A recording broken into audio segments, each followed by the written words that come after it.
Cody Reed did not know if he was going to race here tonight. Showed up late, missed out on practice, was here for qualifying. They're spinning and wrecking as they cross the line. White flag is out. This race is official. Cody Reed got too big of a gap. Gavin Rogers, Scioli are going to have the run. Ollie Finsick in the 24 as well is going to be right there. Malarkey as well. It is going to be a huge run that this 25 has to hold back. Here we go. Scioli goes high. Rogers falls to the 25. They're both trying to find an opening to get around this. They're on production machine. They're 3 wide. Ollie gives the bump to Cody Reed. Reed has the run. They're 3 wide behind. Cody Reed wins.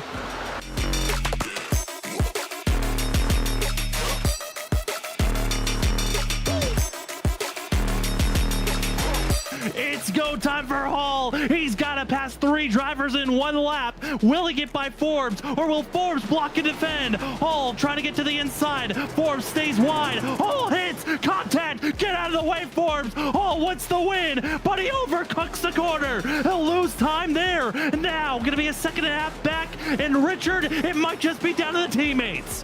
Where will the mistake happen? Green looks like he's out of fuel. No, he's out of fuel. Talmadge makes the pass, and now Zach Hall coming down. But Talmadge could squeak away with this win if Hall does not get around Green fast enough. Green just completely gives up on the chicane. He'll stay to the outside. Hall, though, he is finding himself closing in on the gap. He's a 2nd back. Thomas Green does not there. No fuel for himself. Jarrett Talmadge, he doesn't have the fuel. Hall sneaks by. Final chicane. Hall overcooks it. Talmadge gets through into the wall. Who's gonna have the time? They both slow down, and it's Hall at the line. Hall. Right now, Jarrett Talmadge is going to try to throw a haymaker out of number 3 into turn 3. Down to the apron. Does Talmadge have the run? Was the dive bomb big enough? He'll slide his way into the 3. They're almost door banging off the exit of turn 4. Side by side, coming to the line, and it's gonna be Ryan Kelly with the nose. 6 1/1000ths of a second goes to Ryan Kelly.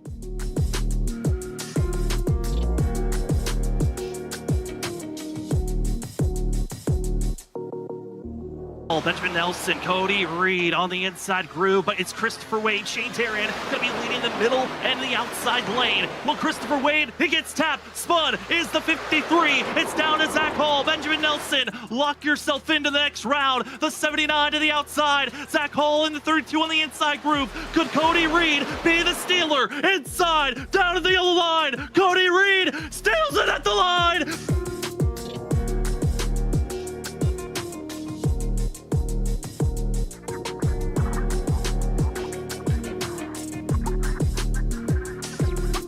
Before we get ourselves to the 802 Next Gen Elite Series racing action, we want to say thank you to some of the primary sponsors of the 802 Racing League. First and foremost, thank you to 802 themselves. Also to our pole and grid sponsor of Riptide Radio. We want to also say thank you to G-Stone Motors. You can check them out in person in Middlebury, Vermont. As well, I want to say thank you to BG Graphics. As well, the 802 iRacing League podcast. And finally, the admin box. Thank you to all the major sponsors that help out with the 802 Next Gen Elite Series. Now let's get ready for the racing action.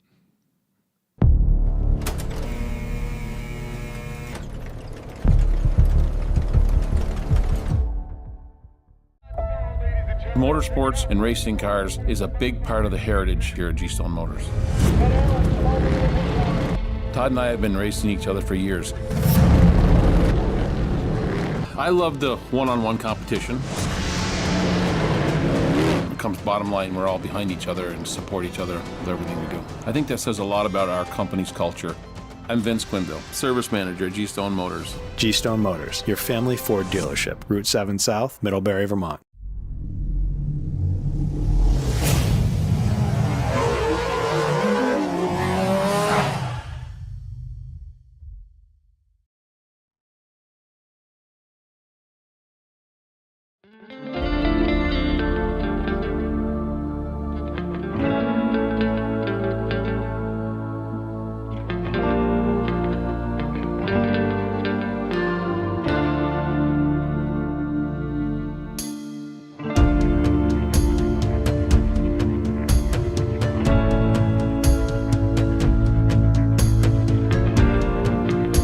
Welcome, ladies and gentlemen, to Freaky Fast Broadcasting on your Thursday night for some pre-season racing action for the 802 Next Gen Elite Series. Tonight's race number 2 out of 3 of the preseason before we get to official points racing action in just a few weeks. June 4th is when the official season starts for this 802 Next Gen Elite Series. But tonight, get to test the skills, get more prepared. My first mile and a half of the preseason, these drivers get to test out, and it's here at the Night Times of Charlotte.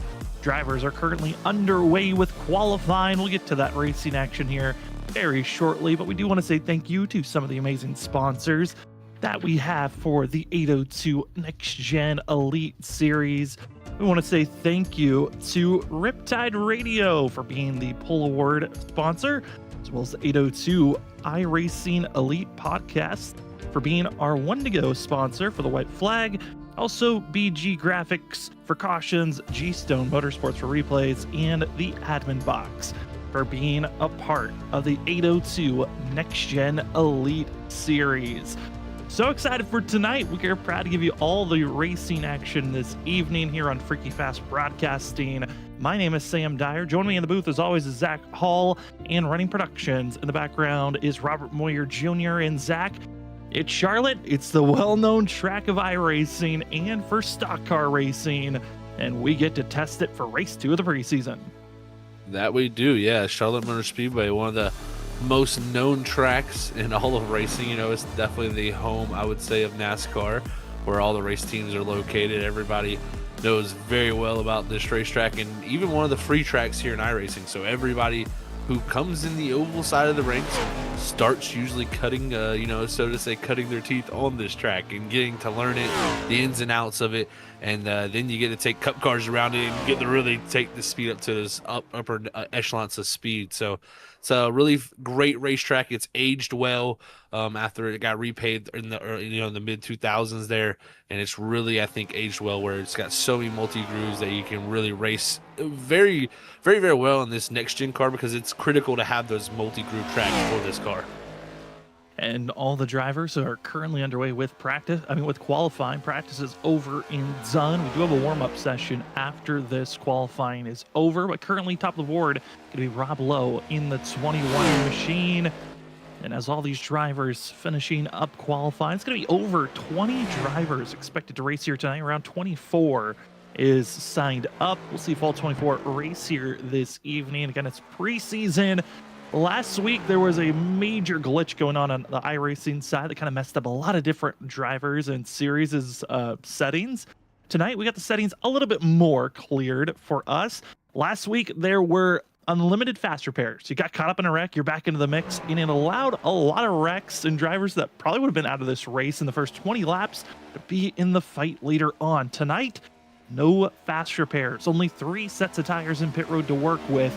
And that factor is going to be a big one to keep your eyes on throughout this evening, as just a handful of drivers are finishing up qualifying. Last driver out on track going to be the 48 of Garrett Humphrey. That will be the last driver to attempt a lap to try to get by the 21 of Rob Lowe. But looking at the speed, don't know if they're setting up to save the tires, taking it a little easy, trying to set up for a 1-lap dash, but a little bit behind, not even going to be able to get 1 lap in, will be the 48, as Devin McCaffrey has already finished up their qualifying laps and are just putting in some fun times. But it'll be Rob Lowe grabbing your second Riptide Pole Sitter Award, being the second driver this preseason to grab one. It was Johnny Barker that dominated last week. And Zach, Rob's got to be loving the fact that he got the pole here tonight as we're heading into our warm-ups.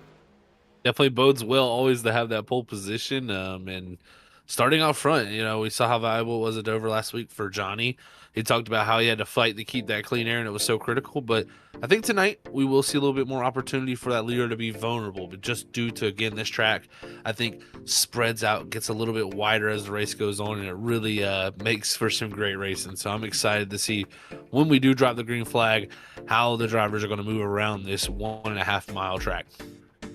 And Rob has made the official announcement over the radio for the drivers. It looks like they will be advancing here once it hits that 8:15 Eastern Standard Time. So we are just a few moments away from advancing over to official racing, but this gives drivers a moment for a little bit of practice for themselves, but also that gives us time for a little bit of a quiet moment. We got the shocking news today that NASCAR and all of racing world has lost one of our heroes, one of the greatest. Kyle Busch shockingly passed away today, and honestly, for us of the booth, it's tough for us to call a race. I think everyone kind of just wants to mourn in their own separate ways, but tonight we get to mourn by showing off these amazing vehicles on this incredible track. And Zach, I know it's hard for everyone in their own ways on how they're kind of taking in this reality that we've lost one of the greatest in NASCAR. Yeah, it's a somber day. I don't even think that describes the words that all of us really have. It's one of the saddest moments that I can remember in definitely our sport for sure. It's it's up there with definitely, I think, the shock along with Del Senior's death in 2001. I know I was a very young man at that time, and I still do remember that day slightly, but it's very kind of faded in my memory. But I looked at the KB, and I can't even think to NASCAR before him, really. I remember him starting off in the Truck Series. I was just a young child, just starting to watch the sport myself. I remember coming to this same track here at Lowe's Motor Speedway, sitting on the front straightaway, watching him win the 2004 Busch race here in that Lowe's 5 machine. It was, special moments. He was a polarizing guy too, and I think it's really going to start to hit everybody as the weeks come by about how impactful he was to the sport. Yeah, I know for me it was Kyle Busch. I was not a fan of Kyle Busch because he was winning so much and beating my own drivers that I enjoyed watching, and then it turned into a love of watching him grow as a person, as a driver, and a shocking day for the racing world that we have lost Kyle Busch. And in honor of Kyle Busch, we will be silent for a couple of the laps. He's been so iconic for so many different laps and car numbers, and so we are going to have a moment of silence for a couple of laps. I think we've nailed down at least 8 and 18, but man, he's ran so many. We might add in a couple of more silent laps where we just let the cars race on as we stay quiet. But the drivers are getting told they're about to be advancing to racing action in 2 minutes, which can bring us into the talking points of what Charlotte has for us. We have a 1.5 mile course. Each corner going to be a 24 degrees of banking. Straightaways, a little bit of a 5 degrees of banking to deal with, so not a crazy amount, but there certainly is a little bit that they have on the straightaways as well. But Zach, the biggest factor is the one you can't even see. That's the aero. No doubt. Yeah, aero is everything. And one of the cool factors that we have, I think, in iRacing that they don't have in real life that we get to see a lot is you get close to someone here in this race car, right to the back bumper. We call it it's kind of almost, it just gets your aero loose, really. You just really just all of a sudden break loose as that front car ahead. So you do have that factor here at Charlotte, especially to kind of play that game of that car behind. It's really your only tool other than trying to get out of the wake. So, and the good thing again here with Charlotte, like I brought up earlier, so many different grooves that wake is easier to get out of it, especially down in 1 and 2. In my opinion, I think you're going to see 1 and 2 ran from all the way from the bottom line all the way against the wall. You'll see somebody doing something there different, and all of those lines can make time. So it is a fun racetrack. I think one of the best out there, and I think tonight is a great preseason race to kind of get your feel for an intermediate racetrack around your competition. And another factor, tire wear. We were just told in the chat for tonight's broadcast from Rob, our pulse setter here tonight, super easy to burn the right front in here, which super easy. This track is narrow, it's fast, and it's a lot of abrasiveness to that front right tire.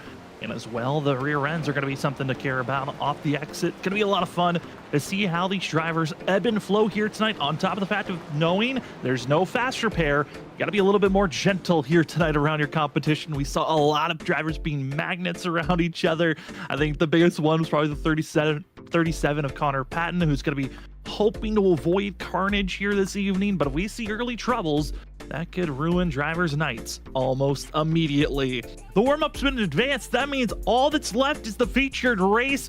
Welcome, ladies and gentlemen, to the 802 Next Gen Elite Series preseason race 2 out of 3. And taking the top of the board for your Ripside Radio Pole Award, it's Rob Lowell in the 21. Great lap for himself. To his outside, going to be the 33 of Scott Simley. Behind them in row number 3 will be the 97 of Jeff Pogo. Then to his outside will be Tyler Humphrey. Talking about Connor Patton, well, he'll be starting in 5th position for the 37 with Will R. Moore in 6th. Driver who dominated, led every lap last week at Dover. Johnny Barker's got a little bit of more work to do as he'll start in 7th. Devin McCaffrey will be starting in 8th position with Kevin Tipton in 9th. And finishing out our top 10, it's going to be Keith Aries in the 99, the driver to watch out for. Starting in 11th, it's going to be the 71 of Brett Hahn. In 12th, it's going to be Colin Trabas. 13th is going to be the 22 of Mike Kelly with Mike Presley starting in 14th. 15th is going to be Arabia Caton III with 16th going to Kevin S. McDonald. We got the 57 of Jeff Gilmore starting in 17th with 18th going to Eli Raposa. 19th is going to be the 72 of Derek McDonald, and rounding out our top 20, it's going to be the 27 of Kip Easley. Then in 21st, it's Garrett going to be Humphrey in the 48. The 90 machine of Steve Holmes will be starting in 22nd position. 23rd is Chris Progard, and Kevin Roy will take the 25th position. Driver's going to be given an extra lap to pace around. A little bit of a moment of just clarity. Get yourself honed in. 25 drivers get ready for tonight's race. And I know a lot of drivers are going to see here tonight not running the proper number to what our ticker says, because a lot of drivers asked us before, can we run a special scheme for this race? But we cannot.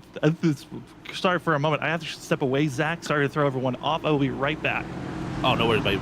And we, like Sam said, some people are going to be in different paint schemes here tonight. So, and different, numbers, because it just couldn't get things ready quick enough. So, bear with us with that. We're not even stressing at all. Everybody wants to, be in remembrance of Kyle Busch here tonight. So, definitely, good to see some guys bringing out those different paint schemes and stuff. So it's going to be fun to see as they complete that first lap there, and we'll get ready to go green this next time by with the 21 of Rob Lowell going to be leading us to the green with Scott Simley on the outside row. As it's going to be a fun night of racing, 140 laps here at the Charlotte Motor Speedway. Luckily, we don't have any Mother Nature to play a factor, because I know this weekend is the outlook for the weather is not the greatest, and we're going to hope that clears up for sure so we can get some great racing in there at Charlotte as NASCAR heads to town there also. But again, we're lucky to have the sim here, have the ability to race this race here tonight and get another preseason race under the books as these drivers all get ready for 140 laps under the lights. As a few people swapping positions here and just getting back in the position where they're supposed to be. So we'll see how this all shakes back out, but we're going to get ready to go go green racing here, folks. And thank you again to everybody who's tuning in to the 802 iRacing League Cup Series. This is going to be a fun one here tonight. Preseason race number 2 here at the Charlotte Motor Speedway, and you're here on Freaky Fast Broadcasting as we're getting ready to go green flag racing as they head to the restart zone. It's going to be Rob Lowell in the 21 leading the way. Green is out, and we are underway here for 140 laps. Lowell's going to have a great start. The inside lane is ahead. Is that outside lane of Jeff Pogo on the inside is in the 97, making the move on the 33. Making the move on the 33, and we're seeing already drivers trying to get into the right footing, get single filed out. That is going to be the key thing to start out. Get in line, find your rhythm, save your tires, and Rob Lowell looking good off the exit of turn number 4. Lap 1 going to be led by the 21 machine. Everyone else, find where you can try to move forward immediately, or can you just settle where you're at? It's already going to be side by side. Seeing Tyler Humphrey honoring Kyle Busch in the number 8 number, as he will be in the 20 on your ticker, ripping the top, getting by the 37 Patton. That was a great pass there, like you said, for Tyler Humphrey, as he's going to go around the outside. Now going to look to the inside of Scott Singleton right ahead of him, but not going to have the run there off that exit, and that's going to open up the doors. Connor Patton now is going to have the run down the front straightaway, and he's going to look to maybe make a move here. Same way that 20 or 8 machine on the screen, 20 on the ticker did here in the 22. Continuing to work on the outside, back and forth, swapping positions. Who's willing to use that outside row, which, you know, the outside row traditionally has been known in the past for using up a little bit more of that rubber, but can be very quick when you're in a package like this where the track's so impactful. And right now seeing a couple of drivers willing to stay up high. But Zach, that inside groove also notoriously known for where drivers would like to preferably stay. Definitely so, yeah. I would say that the tires are worked a little bit less down low, but I will also say I've seen recently, especially with these latest builds, the groove down in 1 and 2 has slightly moved up to where you are allowed to run up there and not really abuse and overwork the tires if you run it a certain way. Of course, you can go up there and hurt the tires, but you can do the same thing running the bottom also. So some drivers have found the way they efficiently run it, and I think you'll see a few of them maybe utilize that tonight. As you can see way up to the wall there, that's definitely right in the wake from that 37, and that'll push you up right to the wall so quickly. Luckily stays out of there for Tyler Humphrey. Tyler Humphrey's got to be careful. If you're already having that sensation of getting that close to the outside wall, you got to be careful of within 10 laps or so. What are those tires going to truly look like if you're abusing them this much? But early going, seeing a couple of drivers making some big moves in the middle of the field. And one of them that I'm curious about how he will get up there runs back in 8th place. It's the 22 of Mike Kelly. Zach came away 2nd last week. Really had a late charge, and he's hoping to have a good racing evening here tonight. Definitely so. I mean, Kelly talked about how he struggled there in qualifying at Dover, making the mistake on his qualifying lap. Looks like maybe tonight's going to have to be a similar case of driving through the field, but he's already done a great job. He's positioned himself around the 6 of Johnny Barker, our winner from last week at Dover. So already moving forward as the 22 machine. We'll see if he can continue to have the same strength that he had at Dover, where it was very consistent. It's got to be a good feeling knowing I finally, it might have taken me a whole week, but I finally got by the 6 who no one got by last week at Dover. Barker led every single lap that evening, but we continue to watch these drivers up front, side-by-side action. Pogo, Patton, where can you go? As seeing the 97 on the inside groove continuing to stay low, but the 33 is Simley. That dirty air earned the 37 there through 1 and 2. Definitely so. That dirty air will play a huge role every single week we talk about in this Next Gen Cup Series car.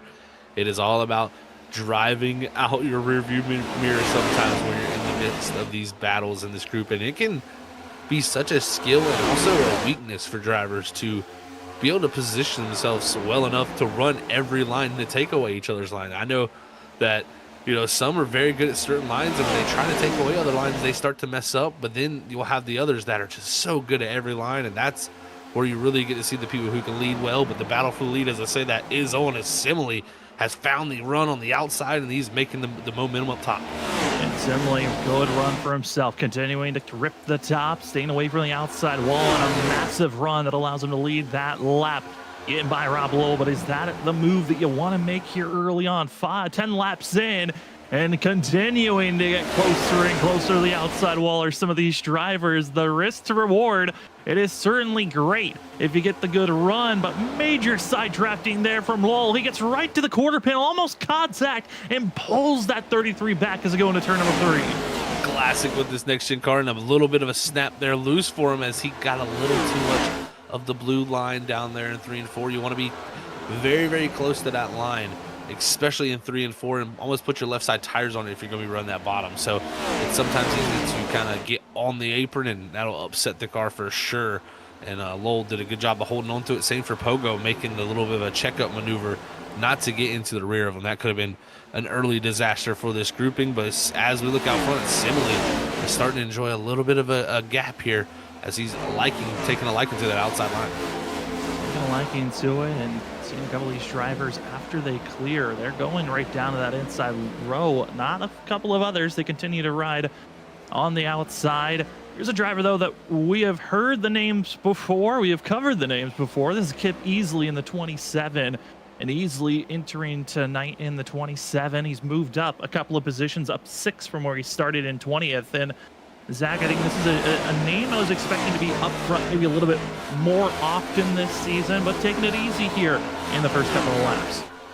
Definitely so. Kip is, I know from racing him myself in other leagues, he's a very quick driver, so expect to see him make some waves at some point during the season. As we jump up here to Jeff Gilmore, he's going to go around the outside, looks like of the 71 of Brett Hahn, so that's going to put him up to 11th. And we know Gilmore, he was having a great run at Dover last week, so expect him to be up in the mix some of these weeks. He's going to go for a little bit of a blinking action with Gilmore getting a beautiful shot of the tribute cars that are racing here this evening, with Johnny Barker running a Kyle Busch Racing theme scheme with the number 6, and then you've got the 2 drivers running the 18 M&Ms, different variations. M&Ms going to be for the 99 on your ticker of Keith, and then you've got the 18 Skittles machine right behind them. It's awesome to see these guys so quickly able to adapt to get these schemes out for tonight's race in honor of Kyle Busch, who passed away today. But Zach, it's nice to see some of these beautiful schemes that were once out there on track. Yeah, you love to see the community come together, man. He was such a polarizing figure.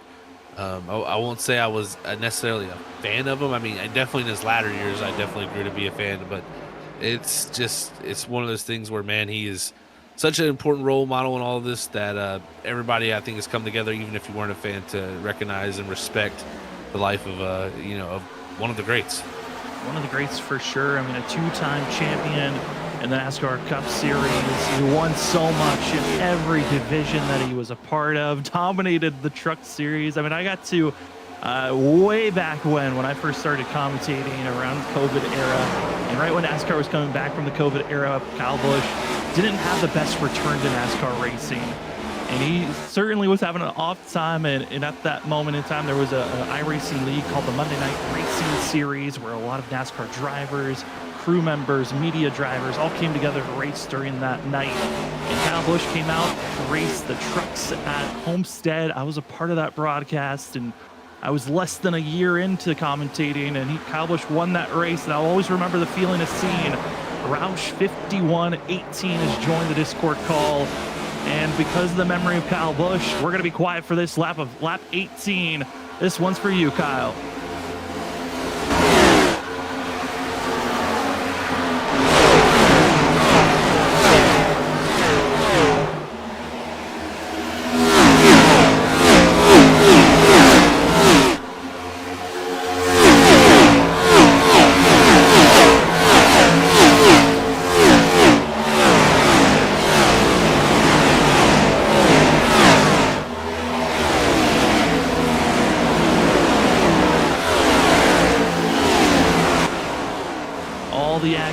All around and all of the NASCAR and also just racing world in general morning today.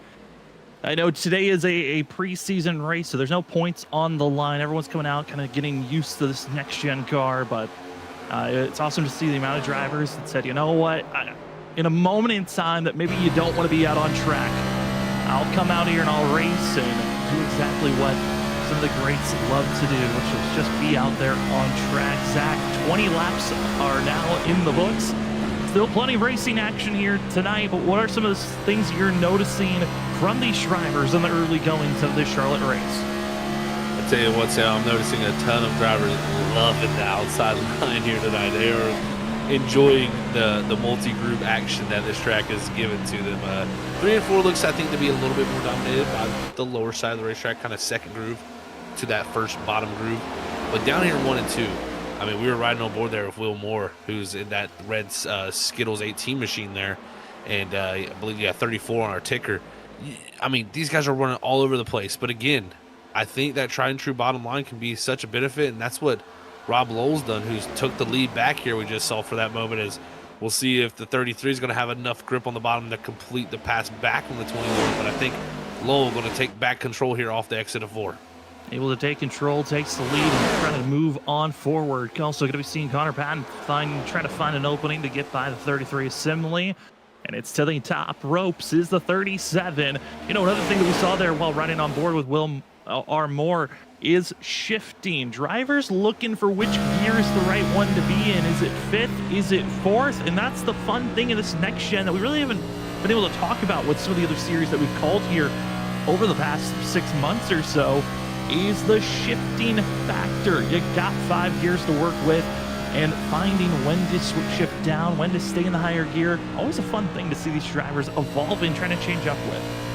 Oh, no doubt. And I tell you, it's always interesting to see the differences. That is I think the fun thing. So we're watching Rob Lowell here.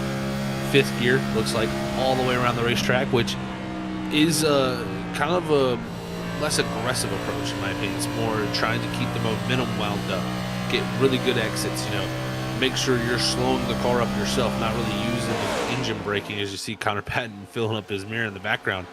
I guarantee you a few guys farther back maybe even might be going shifted down the 4th here in both corners, and if not both corners, maybe down 3 and 4. I feel like that's a little bit more of an option to shift down there. But definitely the option is always there with this next gen car to do that, and I think that's the cool thing is seeing who can make what work, because in my opinion, both things have shown in the past to work very well. Yeah, I think, you know, trying to find out which one is also going to hurt your tire wear, which one also could save your fuel is a fun part. Staying in 5th, you're going to save a lot more fuel by doing that, shifting down to 4th, burning a little bit more with staying in those higher revs. Got to be careful of how you're utilizing your equipment on the long run. Here's some drivers that are using every bit of it. There's Brett Han in the 71.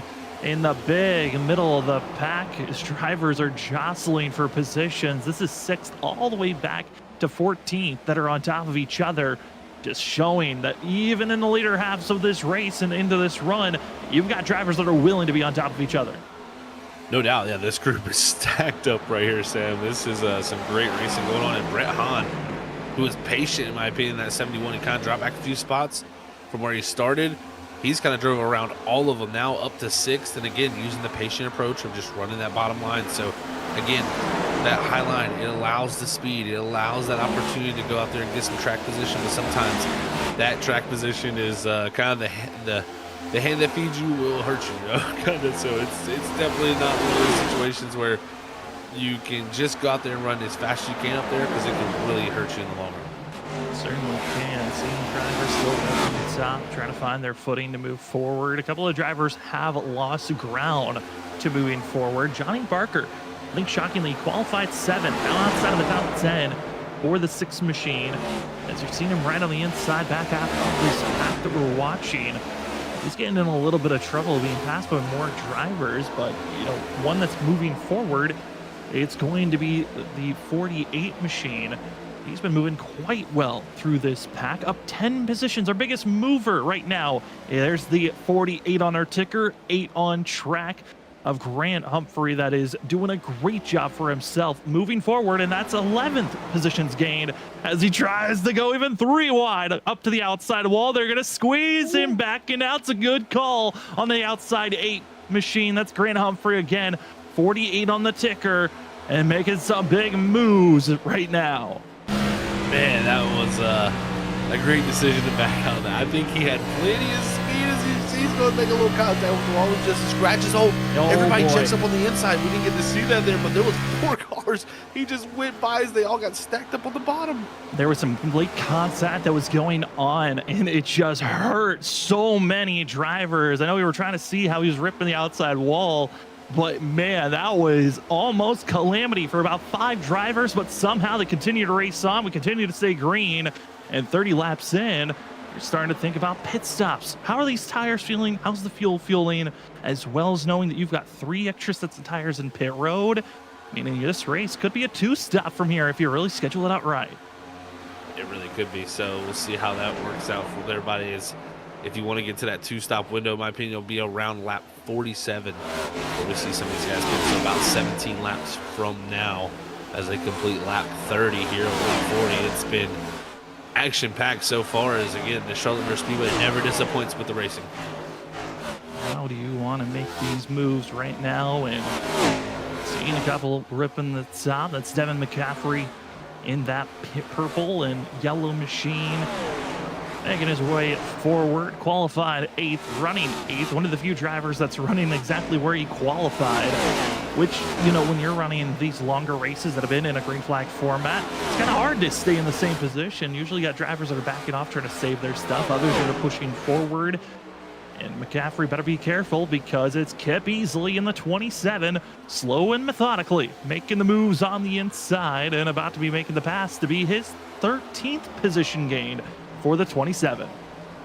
Kip's been doing a great job just watching him methodically work the bottom groove and just slowly pick people off one by one kind of on that inside. So he's done a really, really good job of that. And I've seen a few others, you know, kind of do the same. Kind of Brett Hahn was one looking very good. He had a big moment. He had just got past Mike Kelly for 5th and got a huge slide off of 4 that really, I think, has put him in a little bit of a mode where he's just going to hang on for a bit. But it's been really, really good for some of these guys who've kind of waited and let the tires come in. I mean, we heard Rob Lowe in the chat say earlier he had to really nurse these tires, and I think some of these drivers are paying the benefit of that.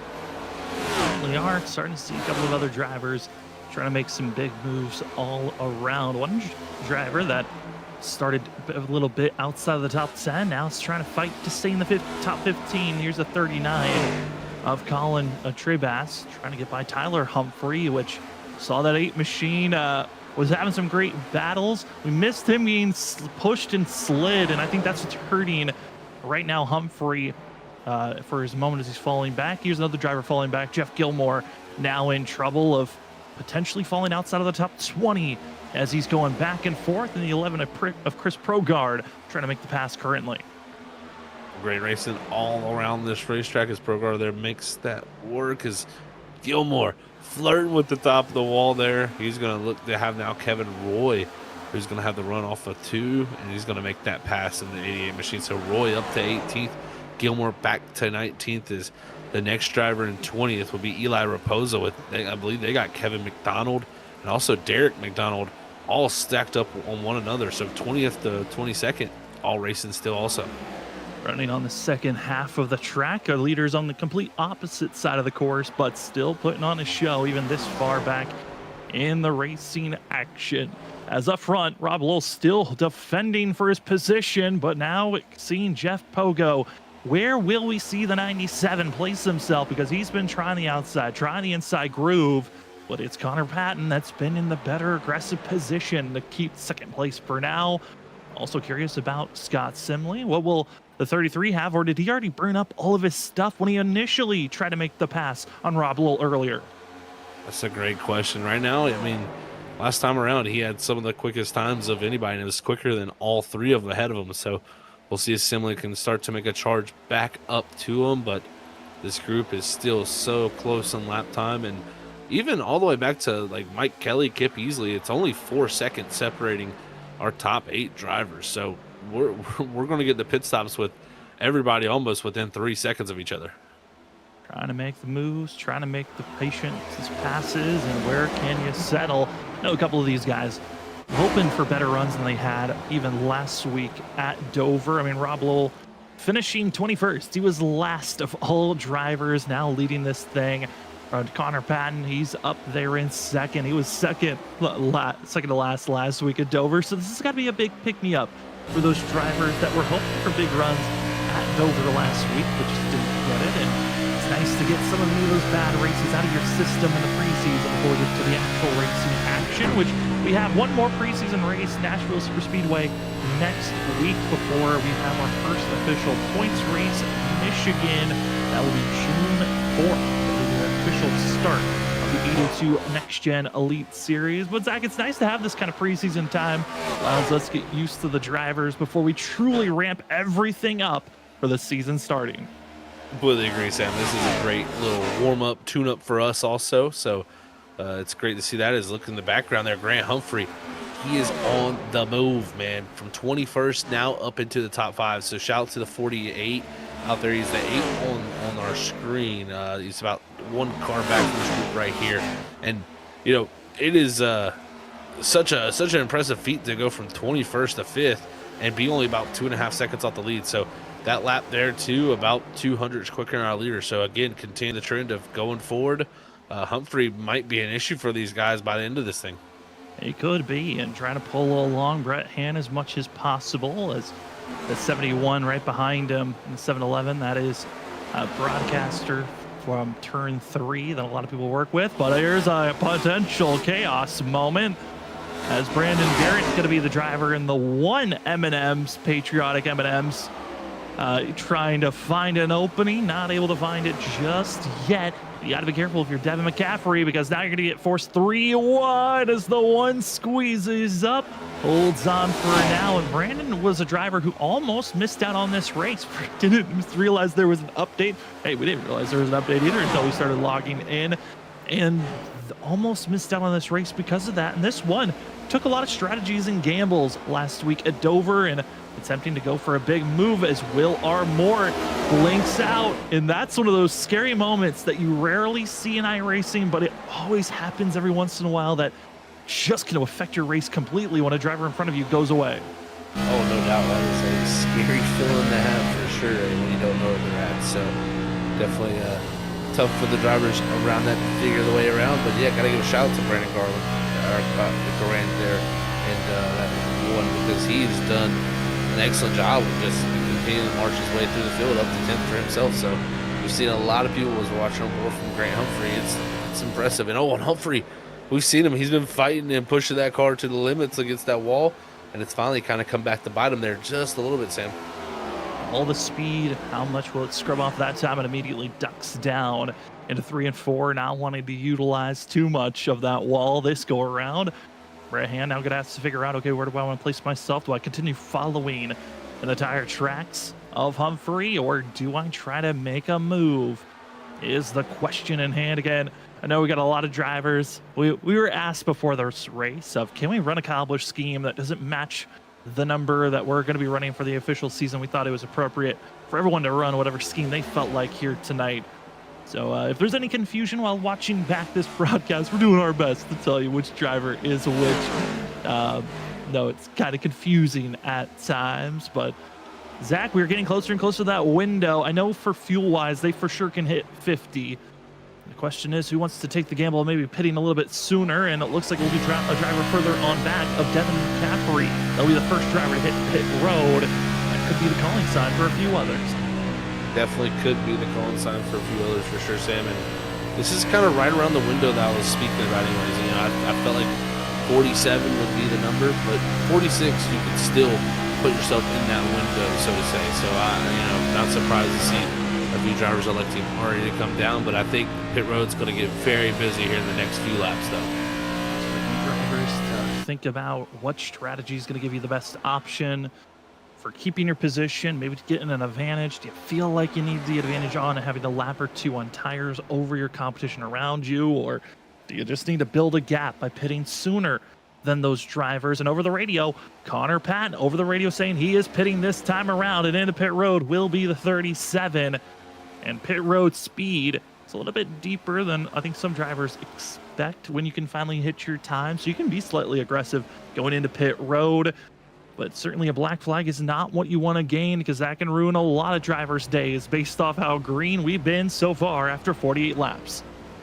Definitely don't want to see no black flags there for sure, Sam. That would be a huge loss for them, and it would need some major help to get back from that. But got to give this 37 huge props. He's had an excellent first run here. We'll see if he can come out and utilize this undercut as this is going on. I believe we're actually side by side for the lead now, as Jeff Pogo has been on a mission to drive up here, and he got around in the second, and now he's driven up into the lead. Able to get by, and now going to have to figure out how to get by some of the lap traffic, as Eli Raposo, who just came into pit road, going to have to rip the top and try to get rolling, as Lowell going to slow down pit road for the 21. Who else will follow in suit? Looks like Mike Kelly will also be a driver that decides to pit this lap. No surprise, lap 50 to 51 going to be that window a lot of drivers think about their pit stops. A few other drivers look to be thinking about pitting now, but continue to stretch it out for a little bit longer. And also, there's a couple of other things you might be wondering about. If you stay out, there could be always that chance of someone making a mistake on pit entry and bringing out that caution. No doubt. Yeah, it's always a possibility for sure in the sequence of pit stops, something like that happening. It's a common syndrome that happens out here in racing. And looking out now to our leader, Jeff Pogo, what a job he's done this run. I mean, started in that third position, kind of held station from there, and slowly but methodically found his way back to the lead, or found his way to the lead here in the closing laps of this run. And we'll get to see when does he decide to pit. I don't think he can wait too late, and I think as he drops to the bottom, nope, not this time. So fooled me there with dropping to the bottom side, but I think you don't want to wait too long here, Sam, because you're just going to give up a unnecessary amount of gap to that 21 who, you know, seemed to be pretty quick with him along. Yeah, I'm curious on how this is going to work out with staying out and going to give Lowell all this spacing of putting down these fast times. Next driver into pit road going to be Keith Ayers in the 99 as he gets his service done. A few other drivers leaving pit road to be Will Moore, as well as Mike Presley getting service for themselves. Ayers went a little bit too far forward, had to back up, so lost time for the 99. That's another way that you can lose time on pit road. But Zach, certainly racing action all around. Drivers are getting a little antsy on how they want to attack on that first stint. Saw drivers willing to utilize that outside wall. Some were willing to go force it 3 wide at times. I'm curious on when we get into this later stages, who's willing to give and take as we're still in the first half of this race. That's for sure. And right here, our leader going by Arabia Caton. As it looks like that 97 going to make the nice pass at 30, giving plenty of room there, and nice respectful move. But yeah, we'll see. When does this 97 elect to come to pit road? That's going to be a big question. And even Grant Humphrey's still out there about 2 seconds back. He's actually got around Scott Simley, so Humphrey's done a good job. Brett Hahn up to 4th, Kip Easley in the 5th. And the question is, if they can go 70 laps, that would be interesting to see. But I just think that's tough to make it that far on a tank of fuel. A little bit, but looking at lap times, these drivers still about a 1.5 seconds off of their fastest times. Some are even more quicker than that. So I'm curious on if maybe there's a thought of if I can maybe stretch this out. I'm not losing as much time as I thought I was going to. We'll see how things evolve in this run. As now into pit road, going to be the 39 machine. That's going to be Trey Bass getting service done as you got lap cars, lead lap cars, drivers with fresh tires and those on old getting by each other. Simley as well as Humphrey trying to make the pass to get the 30 out of the way. And Arabia Caton's going to be the driver that was being absolutely swamped for a second. Those old tires, 55 laps compared to those that just got some freshies. It's a scary feeling when you've got competition just flying on by. Those fresher tires can make a big difference for sure. And sometimes we're going to have some big tire differences out here on the racetrack for a few of these guys. But looks like a few of them like Connor Patton in the 37. He's been making some big moves. Rob Lowell. They're starting to get a little bit into traffic with those fresher tires. So it's going to be all about how they can get through there, and then how much of a time difference is it going to be between the likes of the drivers who are stretching out this run here? Because, right now, still 13 drivers yet to pit here. Yeah, I think that's the crazy thing of how many drivers decided to pit. If this strategy is optimal to stretch it out to a one-stop, I'm kind of in awe of the fact that half of the drivers just automatically committed and probably was expecting most of the field to just commit to this being a 2-stop race. Not going to be the case as more drivers continue to stay out in hard racing, battling for multiple positions currently. And looking at the drivers that are a little bit further on back, having their own type of runs. Here's Mike Presley, one of the drivers that already made a pit stop, runs back in 18th. But those that already pitted, it's all the way up to that 13th position, 12th position, where Patton and Lowell find themselves rolling at the current time. It'll be interesting to see once it all cycles through where some of these drivers lay compared to each other that are stretching it out here compared to the others who are kind of going right in the cut, 2-stop strategy of 47, kind of splitting the race into thirds. So you see Lowell there, just fly past Kip easily and continue past.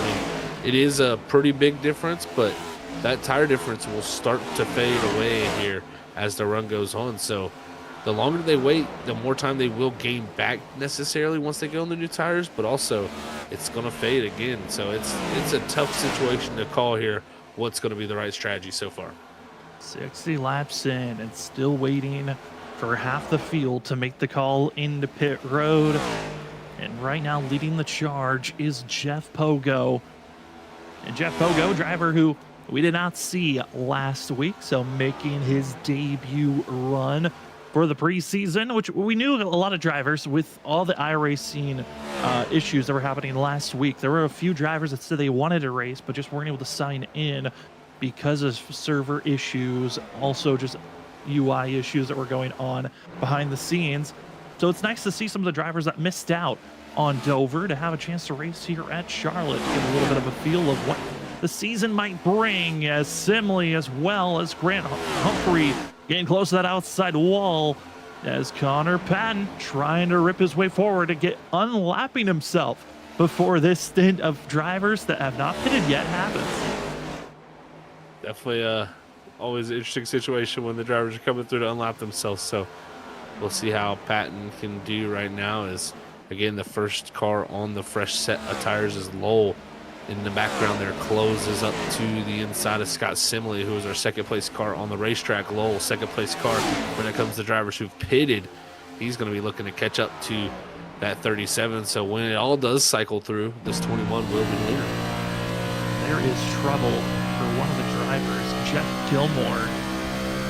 He was trying to head the pit road. No, actually, I think it might have been a blown tire for Jeff Gilmore in the 57, because his car just rocketed up into the outside wall through 1 and 2 right before going into pit road. As we're going to take a replay of this. This will be our first of the G-Stone Motors replay.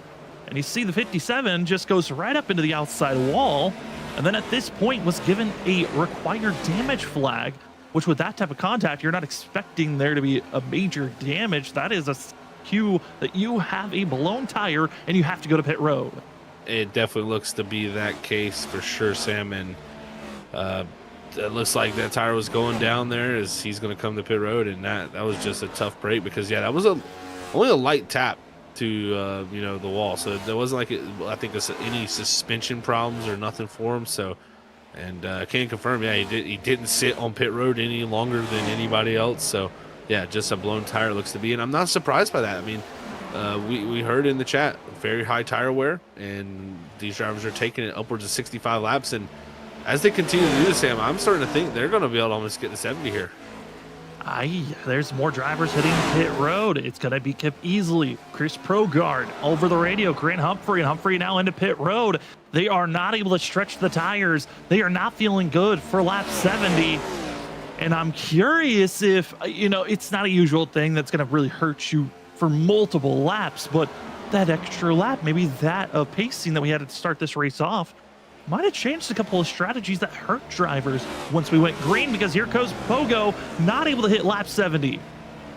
Definitely well short of that lap 70 marker. So this puts them in a weird scenario now. They're going to need some help with yellow flags, in my opinion, because this does not put you in the window to make it to the end of this race. You're still going to have to make one more stop, but also your competition still only has to make one more stop. And right now, we're going to see it's going to be quite the gap that Rob Lowell has over Jeff Pogo. And remember, Pogo just took the lead the lap that Lowell came to pit road.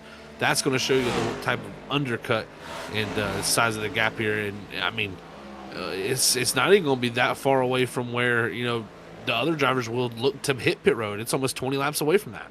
It's going to be such an awkward spot you're placing yourself in here, of when you're going to have to pit and when the rest of the field is going to have to make their decision. And indeed, you even have enough time to run down those drivers that you let build these massive gaps out to.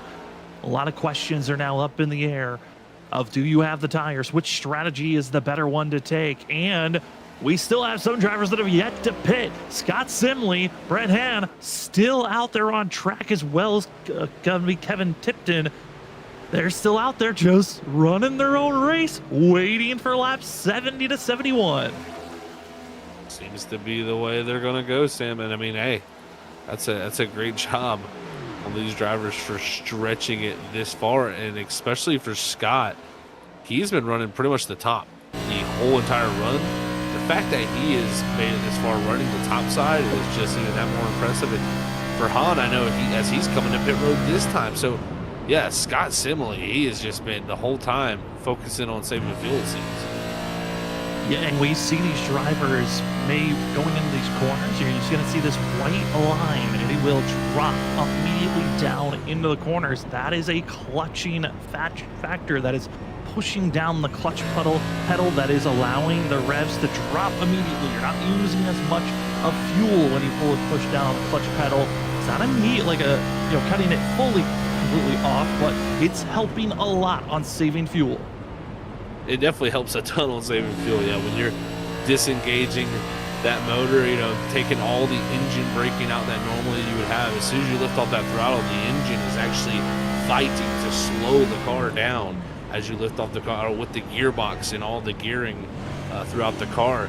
But when you push that clutch in, you're disengaging that whole drive terrain, as he's going to come this time here on 71, and that's going to give him a lap of wiggle room. So that is awesome to see for him. That is ideal for your situation, that you make it 71 on the first one, then you only have to go 69 on the last run. So that is a great position to be in. But yeah, that is a very optimal way to save fuel. But what I will tell you, it is so tough to do also, because without that engine braking, that car is way harder to slow down. So it's much more on getting the car slowed down with the brake, and that's where it comes in. You gotta be able to use both feet there, Sam.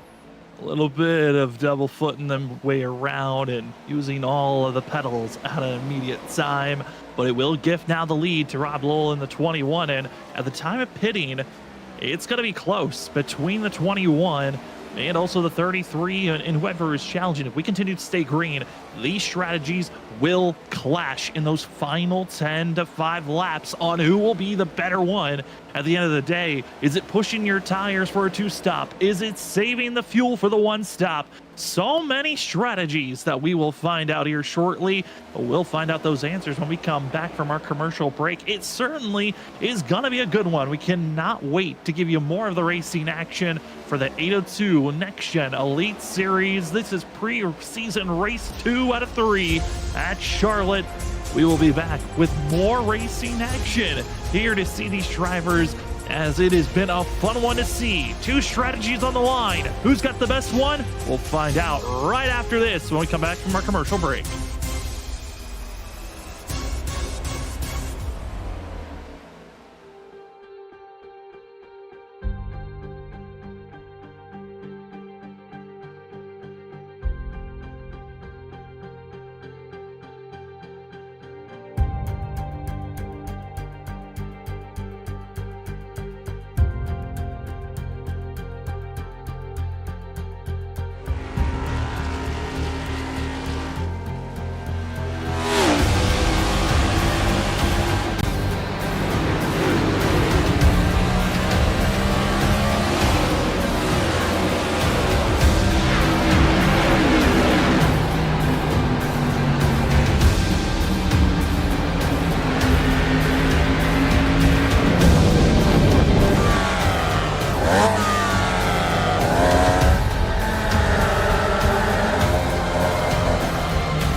battle for the lead, and it ends up with chaos as our first caution of the day is out, and your cautions are presented by BG Graphics. As today, we were seeing some great green flag racing until lap 77 came upon us, and two of the fastest drivers of the night make contact. Connor Patton as well as Rob Lowell having some issues down in turn number 1 where there was slight, I believe it might have been some netcode contact made for the both of them. But then the next corner, there you see the replay of the 37 going around, self-cleaning himself out as Patton just snaps loose and goes for a ride, but might have been a little bit off jar because going into the previous corner, the contact that was made kind of threw off the 37 as he comes out at turn number 4, overcorrects into the outside wall, and Mike Kelly able to avoid the contact. Mike Kelly just skirting by there, luckily, and yeah, I mean, what a disaster for Connor Patton there. I think the only thing that's gonna, tend to work out for him is actually he's still sitting on pit road and getting that damage repaired, so it must have been a little bit worse than I thought. I was hoping maybe it was going to get fixed up a little bit for him, but yeah, this is going to get us back lined up here, and this is set up for an interesting scenario. I mean, someone like a Scott Simley who made it so far on the fuel, he's going to have the help now of these caution laps to make it that much easier for him. But yeah, this has put everybody into a weird position, so to say. But I will say, for those drivers who did stretch it, they're at least going to have an extra set of tires here if we do get some yellow flags. It looks to be an issue for going to be Tyler Humphrey. He did not go into the pits when it was open, came in a lap after when pits were closed, and he's going to have a black flag that he's going to have to serve for himself, which could be a holding penalty once we go green on top of the end of the line penalty. So that's a tough one for the 28 on screen. And drivers have been given the one to go. So we're going green this time by. And it's a few drivers that did not pit for tires. Had a couple of drivers decide to pit because of the fact that this caution kind of sets you in a spot where you can make it to the end if you're going to fuel saving mode. Watch out for this restart. 17 to Mike Presley on the inside. He will be the driver on 28 lap old tires. The rest of the field, it's 7 or 9 or less on tire wear. But a great launch on the inside groove for the 17 machine. 71 of Brett Hand going to be trying to stay as close as possible. Another driver of note to watch out for will be the 46 on the outside. He's on 33 lap old tires. But here we go. Green flag is out. Let the fresh versus old battle commence. Great start there from Presley, like we said, but Simley up to the bottom side here on Brent Hahn looking to make the move, but Hahn's going to have the speed around the outside as now you can see 3 wide in the background there. They luckily make it through as it was Raposa, I think, in the 46, who's almost against the wall there on exit. Almost into the wall, but we continue to race on as Simley and Hahn got to be going back and forth on where can you place yourself. And there is no better place to be than up front with clean air. That will be their most comfortable position to run this race. And the driver of Mike Presley, he is now being swamped and passed and 3 wide in contact. And into the outside is the 71 of Hahn. Hahn's trying to stay out of the way. They are still not done just yet. Presley trying to find an opening, but caution is out. And that's Tyler Humphrey who stays in pit road. But further on back, Jeff Gilmore is the driver that spun around. Yeah, there was some action happening off the exit of 4 there. I'm not sure who got up into the wall. I'm trying to go back and see. I think that know was Hahn got into it, Tipton. Yeah, I think it was too. Tipton and Kevin McDonald are the ones that got into one another, and then ultimately Jeff Gilmore went for a late spin, but the 95 one had a lot of issues, as well as an update for Connor Patton. He's officially out of this race. Gilmore has officially left the server. And yeah, the 95 going for a ride and a few others going for a wheel for themselves. As that was certainly not the way that these drivers were expecting those first couple of laps after this restart to go. That's for sure. We've seen some contact there on the restart too in the back there from a few checkups, but yeah, it was just unfortunate. I think again, the 94 got into that 95, and from there that was just unfortunately catching Jeff Gilmore, and it's just such an unfortunate situation. And we even had up front almost a similar situation happen with the leaders being 3 wide. So not something uncommon. Yeah, well, it's going to be another lap or so before we get to the replay of the incident, but certainly drivers going around with some big moves as 49 was going on for a ride. I know up front it was Mike Presley in the 17 that there was initial kind of wiggling that was happening, as we're going to see the 3 wide pass that kind of put a lot of these drivers in the moment of chaos as slowing down, make the move 3 wide. And then the clipping action that put Han in the outside. Then I thought Kelly was going to have some issues. Then we dropped back to the 94 and the 95 who were having their issues of contact. And that's when they go for the spin. And then Jeff Gilmore unfortunately clipped. And that's when he gets sent to the inside wall. Just a chain reaction of events unfolding here at Charlotte. It just shows you how fast things can happen. I mean, we have one thing happen up front, another thing happen out back that were completely separate but very similar. So looks like drivers electing this time to also to come to pit road and get some work done. And interesting to see still Scott Simley. He doesn't want to waste that set of tires. And I kind of like that call from the 33 because, I mean, it doesn't have that many green flag laps on that tires. There's only 12 laps total, and probably 6 of those are green flag. And the thing that we always talk about when we're talking about racing in the sim, that tire heat factor, like I said, maybe at most 4 laps of green flag racing, maybe 6 on that 33 machine, but he's now had 2 cautions to cool off those tires. I mean, Zach, how much is tire heat a factor here for the sim racing side of things? A huge. And these cautions play a big factor with that. I mean, you can really cool a set of tires down pretty quickly. Now, I will say it's hard to get the pressures that, when the way tires work is as the tire heat builds up, it's actually going to build the air pressure inside that tire. And as the tire cools down, the air pressure typically doesn't drop because it has really nowhere to escape to. It just gets a little bit cooler inside the tire there, of course. But that's why you usually see that trend of the tire kind of comes back to life here for a little bit, and then as the tire heats back up, that pressure and the heat kind of meet that same equilibrium, and you start to see the fall off again on the tire. So it takes a few laps, but the tires will kind of come back to life here under these pace laps and drop a couple tenths of a second off the optimal time. Taking the choice of where to go. Where do drivers want to place themselves under this caution? Drivers from 13th on back decided to come into the pit road to get either their second set of tires utilized or getting damage repaired for themselves. Officially out of this race is Jeff Gilmore and Connor Patton. Still getting damage repair going to be the 6 of Johnny Barker, so he will not go back-to-back in the win column. But here's your weather conditions for tonight's race.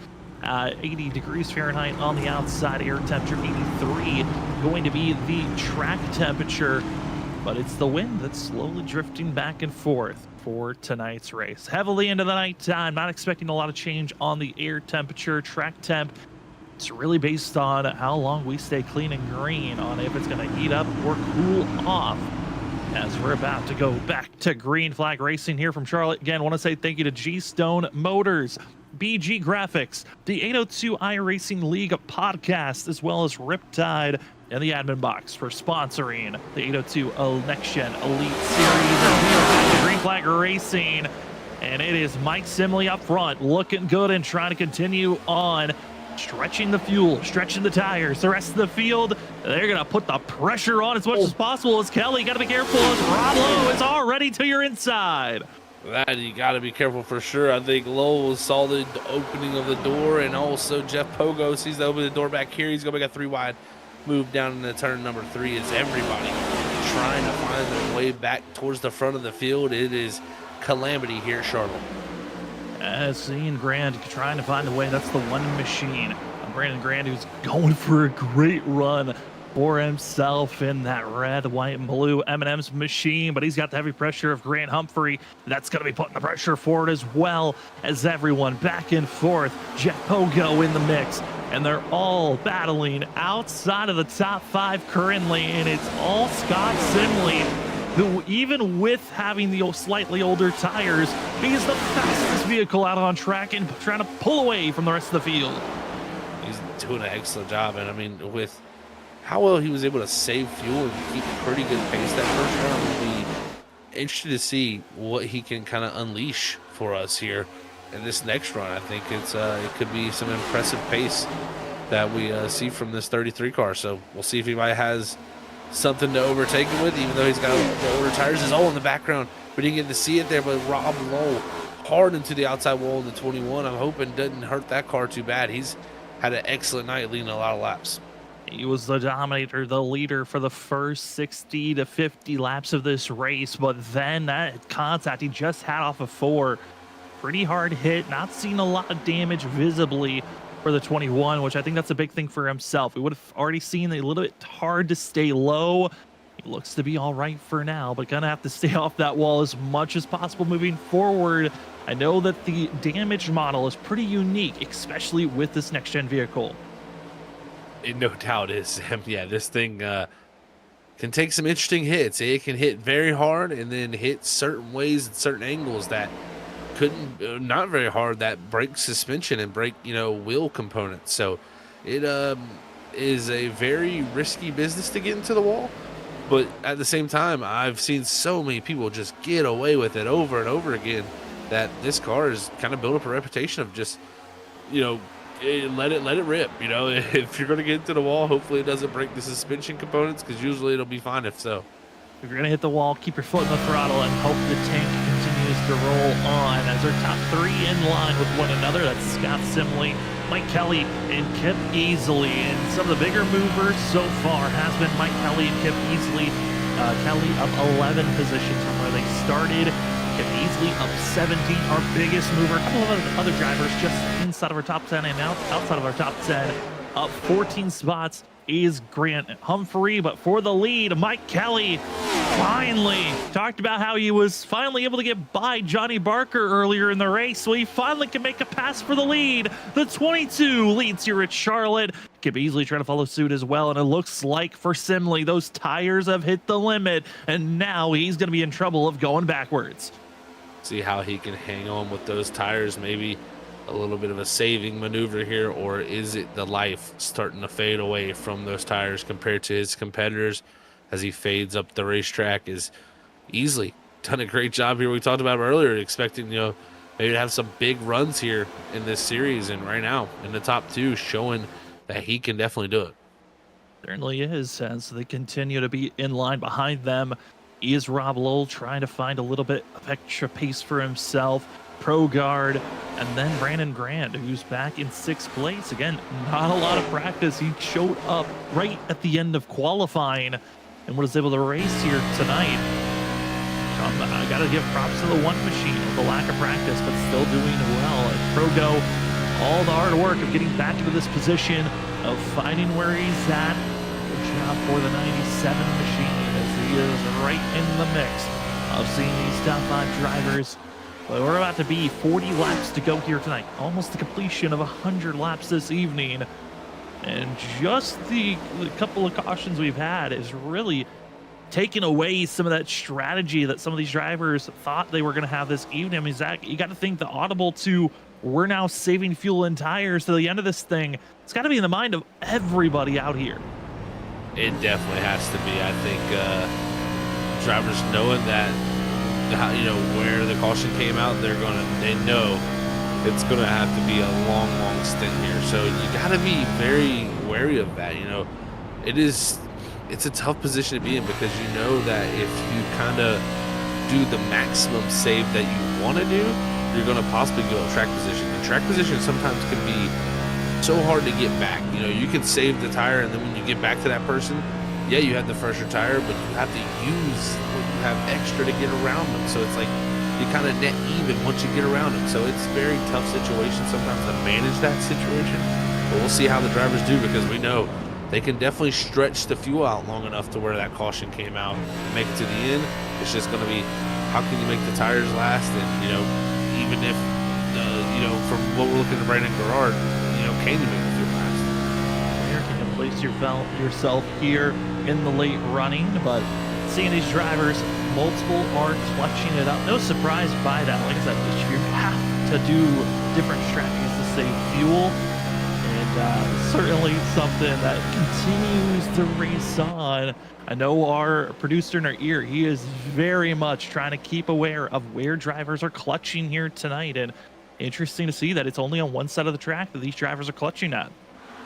Definitely so. And I think another thing that accounts to Garrard being the one who is clutching, he is one of the only drivers other than Scott Simley who has only one pit stop. Also, Mike Presley out there has only made one stop. But for the likes of Garrard, the problem for him is he pitted about 4 laps before Simile. So that's why I think his window of where he has to make it to is a little bit of a finer line than you like the likes of Scott Simley, who I think should be relatively well off to make it with that caution. That's definitely going to help. And then the others who definitely pitted, I think, are plenty good without saving any fuel to make it to the end of this race. I think some of the others just hoping maybe for that caution to use that extra set of tires.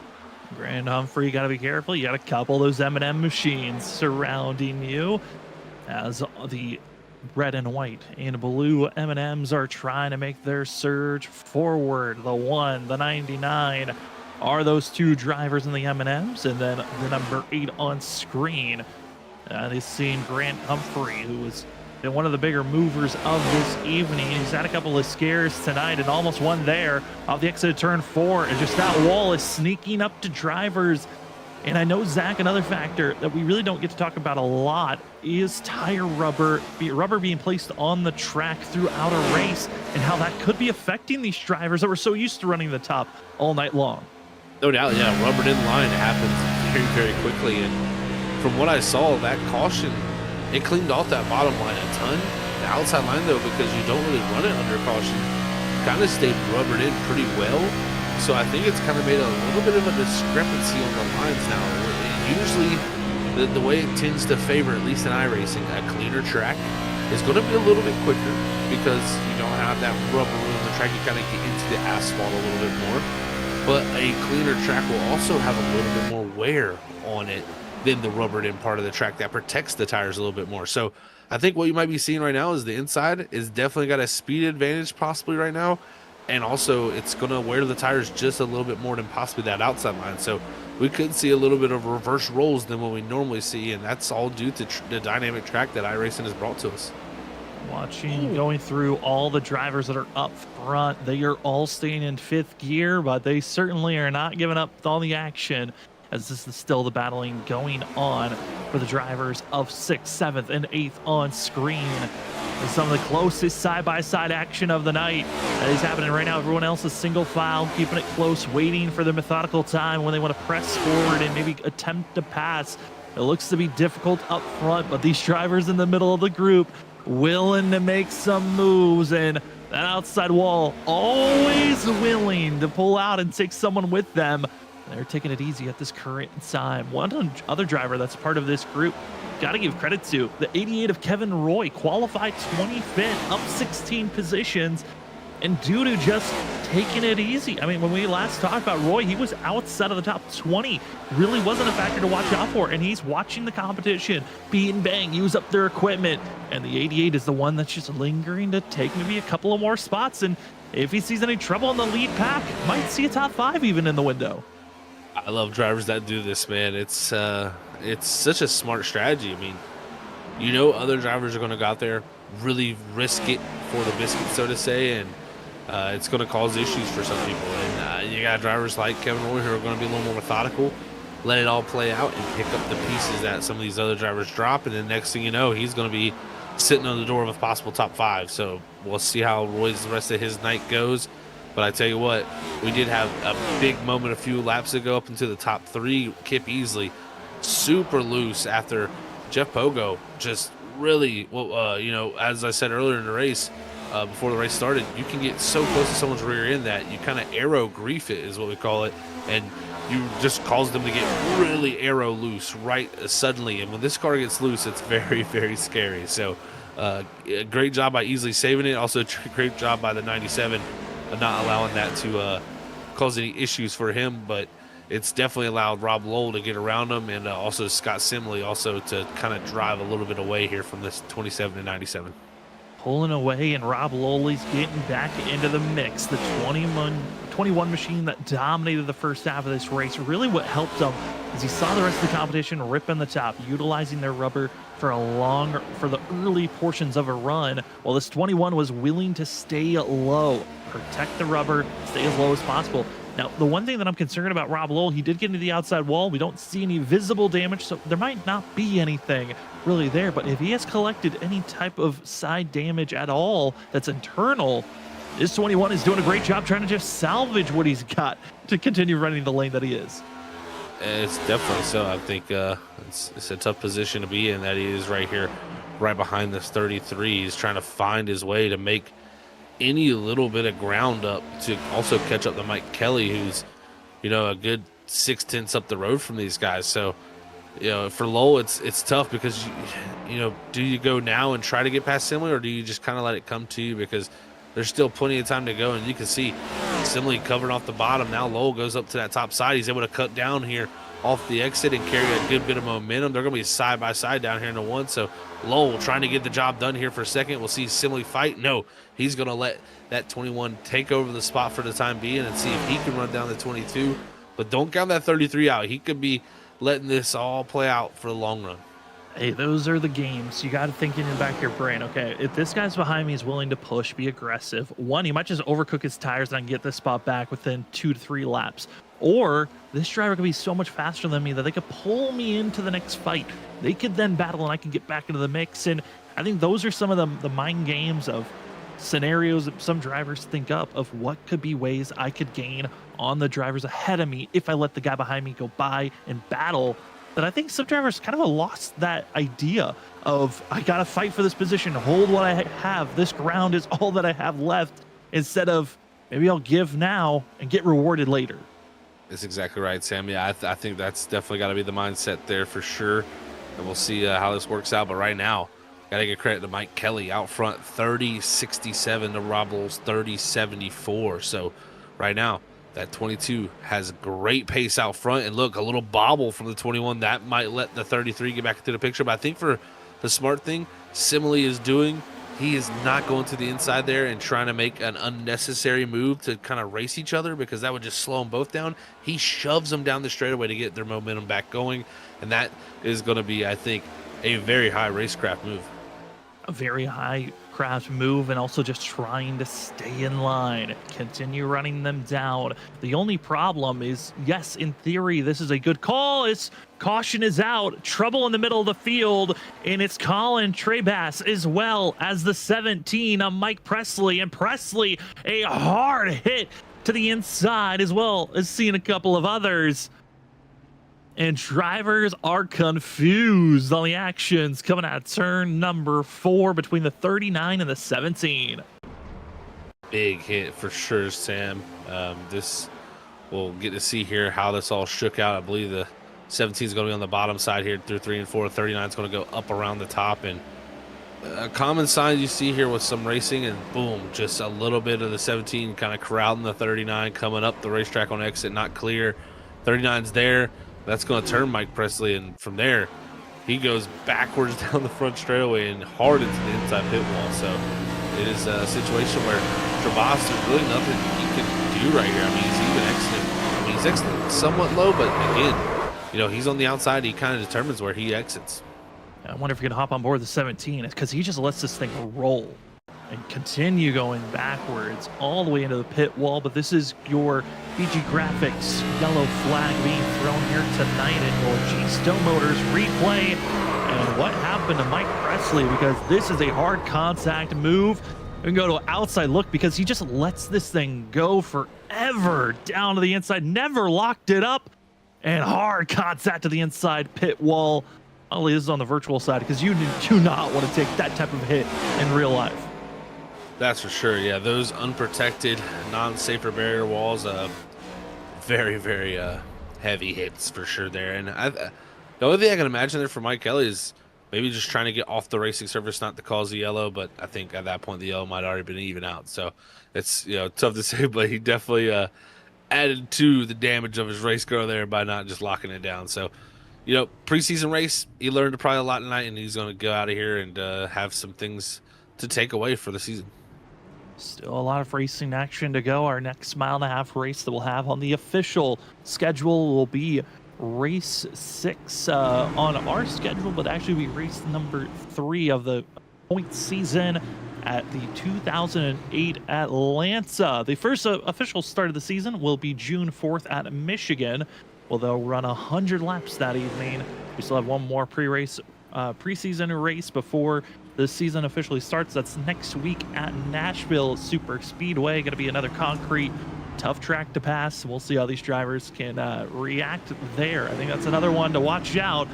Will Johnny Barker get his redemption race after tonight? Not going the way of planned, as the 6 machine goes from winning to last place on the next week. Mike Kelly going to be the driver who leads us up front. Everyone into pit road for tires and fuel. Some drivers just utilize their last set of tires. Some are just using their second set. I think that's an interesting one to keep note on moving forward, as we're waiting for our admin box 1 to go for our caution. And there it is, 1 to go, presented by the admin box. We're about to go back to green flag racing here shortly. But Zach, the call to have a set left, even though there's not a lot of laps really left in this race, but maybe you can find an advantage if we get a later caution. Yeah, I mean, exactly. Like, that's, you know, Simley's going to have that extra set, but my biggest thing is there's really not that many laps for it to make too much of a difference, especially to get up that track position. So I think anybody who has that extra set might not get to utilize that set here tonight just for track position reasons. But I tell you what, don't put it out of the realm. If there's a giant wreck, a lot of cars get taken out.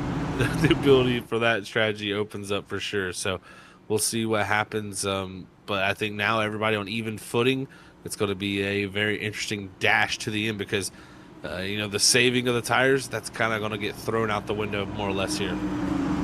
As it's going to be Mike Kelly, Rob Lowell, Jeff Hogo, Simley Easley, your top 5, about to get us to racing action. It's been 116 laps of great coverage so far of seeing these drivers having their back and forth. Derek McDonald in the 72 back in 14th position does have a black flag to serve here, so we'll see if he's got to come in after we go green. We did lose Eli Raposa. He's officially done for the race, and a few other drivers still sit in pit road. But for the rest of those that are out on track, the rest of the 16, we're back to green flag action here at Charlotte for race 2 of the preseason, and the outside road did not get going at all. It's all Mike Kelly. Simley taking off as Rob Lowell caught sleeping for himself as he exited turn number 2. All losing, like you said, a ton of spots there. He's going to drop all the way back to the 5th position. He's going to be saying, man, wish I could have timed that one a little bit better there, but he'll see if he can work back around, because everybody going to be going full bore here to the end. Mike Kelly leading the way, but it's side by side for second on back. Scott Simley and Kip Easley going to work here in the 1. You got options. You got 2, and that is either be aggressive, build as big of a lead as you can immediately, or save your tires for the final about 10 lap dash, and maybe then you can attack. The problem is if you're not willing to be aggressive at this current in time, you might not have any spacing to make those passes later on, so expect big moves. Drivers willing to put it closer and closer to the outside wall. Maybe a couple of drivers will hit the wall in this run, but here we go. Mike Kelly leads that lap in the 22, wants redemption after last week at Dover and finishing second. And now you've got a lot of other drivers thinking this is their opportunity to get a win before the official season starts and set the tone early that you are a threat for the championship. No doubt, that definitely sets a tone for sure, Sam. And you can see here the 27 of Kip Easley. He's trying to make the bottom work, but it's the 21 of Lowell into the outside wall. I think we're going to see that a ton. Humphrey in the background also got a piece of it. But drivers just pushing everything they got in these race cars. There's 21 laps to go here at the Charlotte Motor Speedway.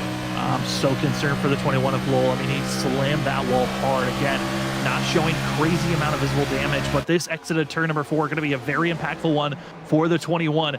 Is he going to have the same aggression of hitting the outside wall, because the spacing is the same and the wall is still creeping up? It's just a small little graze, but it continues to race on. Update on the 72 of Derek McDonald. He did have a holding penalty. He's currently getting those penalties served at this moment. Going to go multiple laps down. We're left with 13 drivers on run the lead lap, and Mike Kelly leading the charge.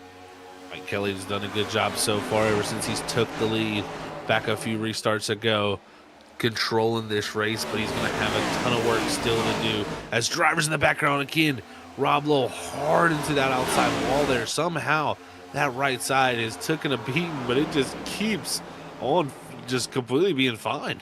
The tank is still alive, and Rob's now on the inside. And, you know, it could be the factor of Rob was running the inside groove so much here tonight. Sometimes when you change that lane, it can throw you off, and you're just not used to the way you got to run that corner. But watch out, this could get dangerous. The 21 trying to get a good clean launch off the exit corner. A little bit of a brush to the wall for the drivers further up ahead. It looked to be Simley, but up and down. Where do you go?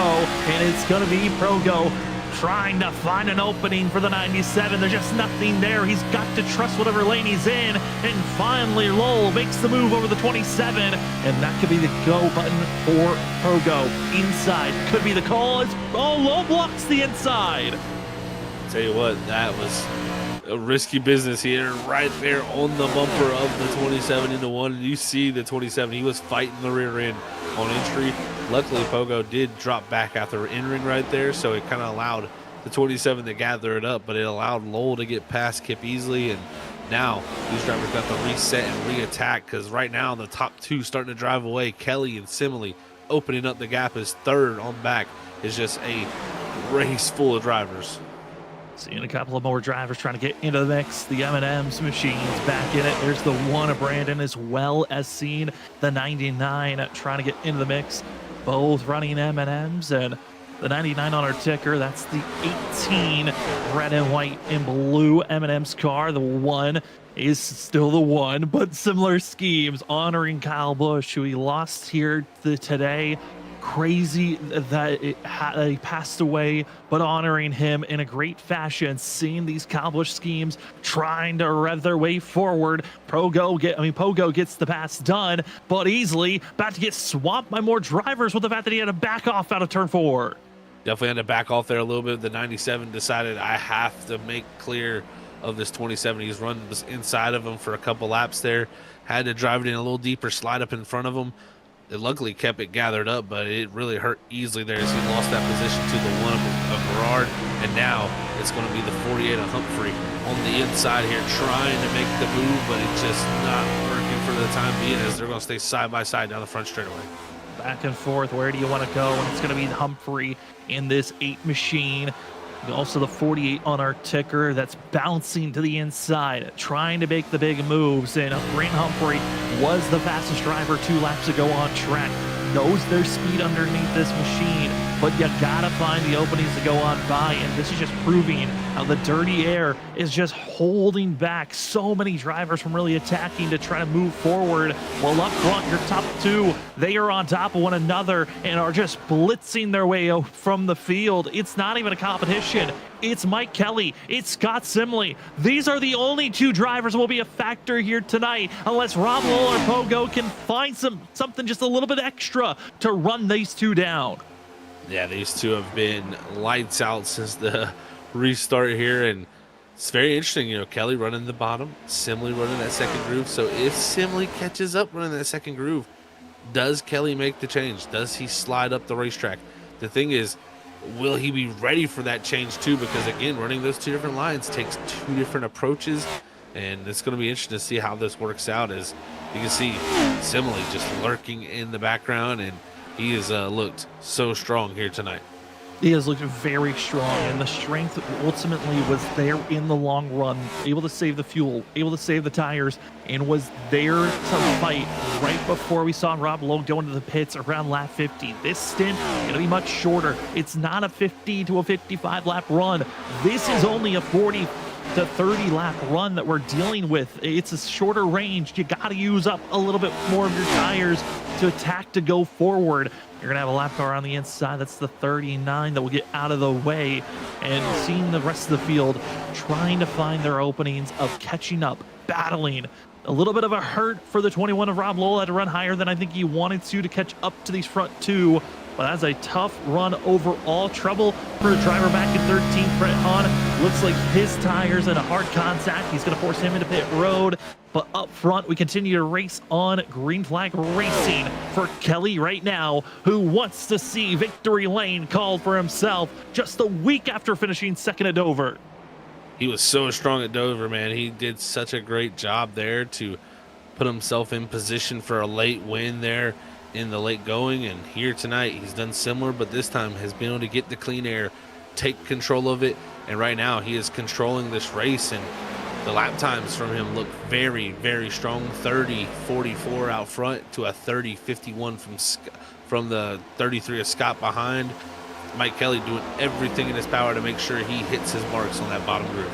The only drivers running faster is the 48 of Grant Humphrey, who runs back in 5th position, but that is 2 seconds back and only running a couple of hundredths faster. That timing is just not enough. You gotta run faster than those front two by multiple tenths if you want to have a chance to win this race. Rob Lowell finds himself being 1.4 seconds back and continues to lose time. The 21 had a fantastic showing in the first 50 laps of this race.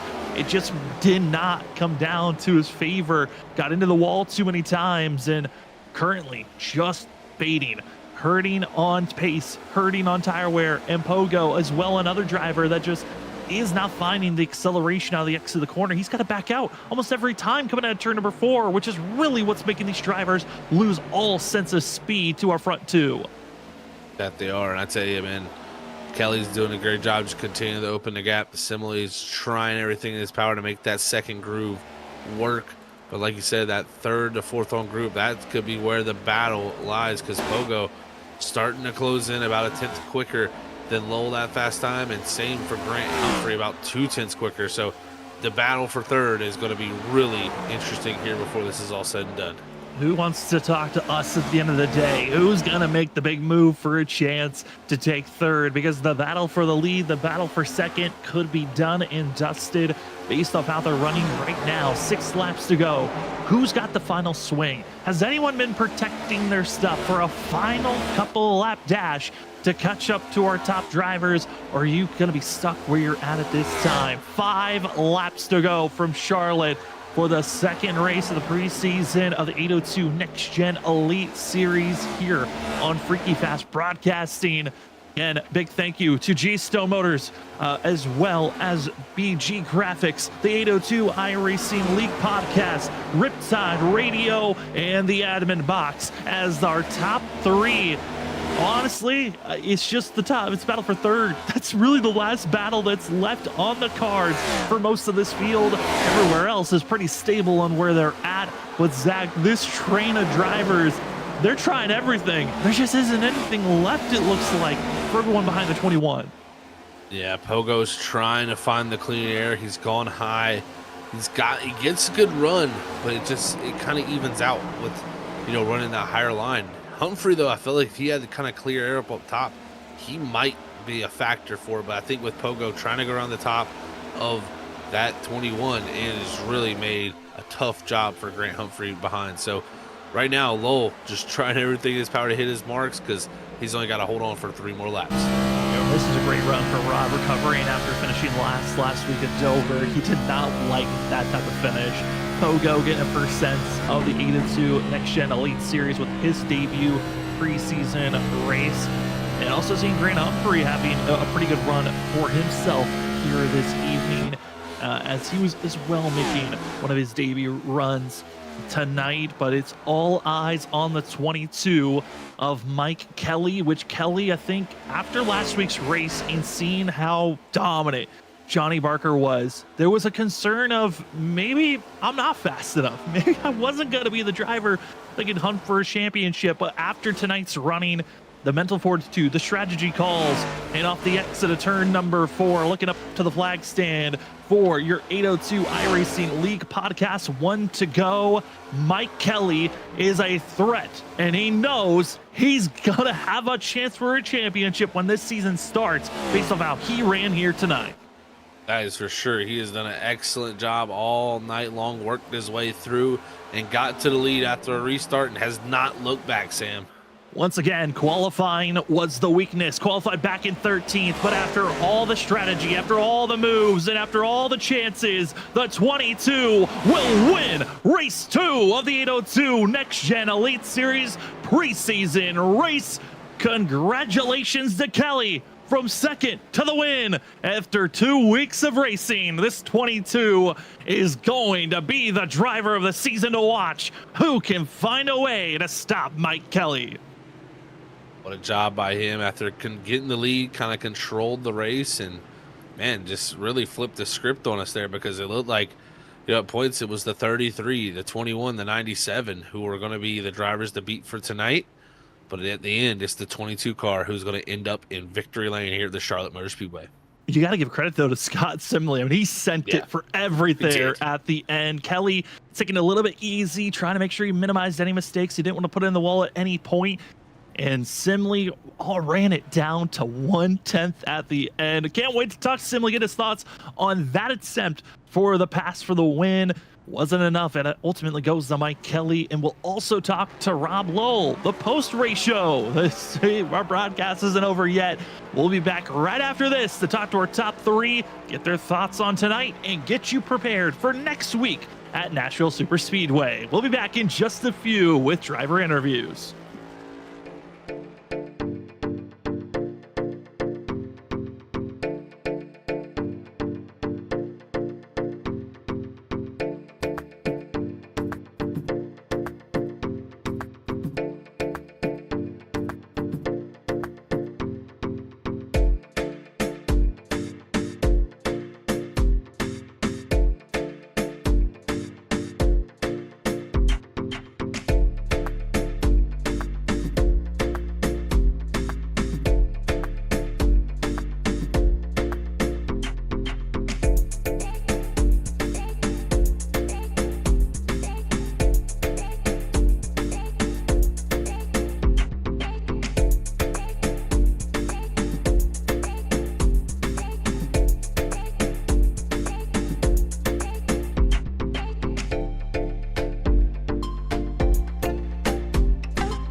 Welcome back, ladies and gentlemen, for the post-race show of the 802 Next Gen Elite Series. Preseason race 2 out of 3 is completed and done.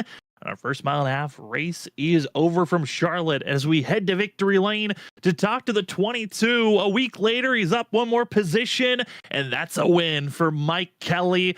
Mike, we talked about at the beginning of the race when you finally were able to pass Johnny Barker. That must have been a good feeling. And then once you got to the lead, it was another goal knocked off, but you never looked back from then. Mike, how are you feeling after getting the win here tonight?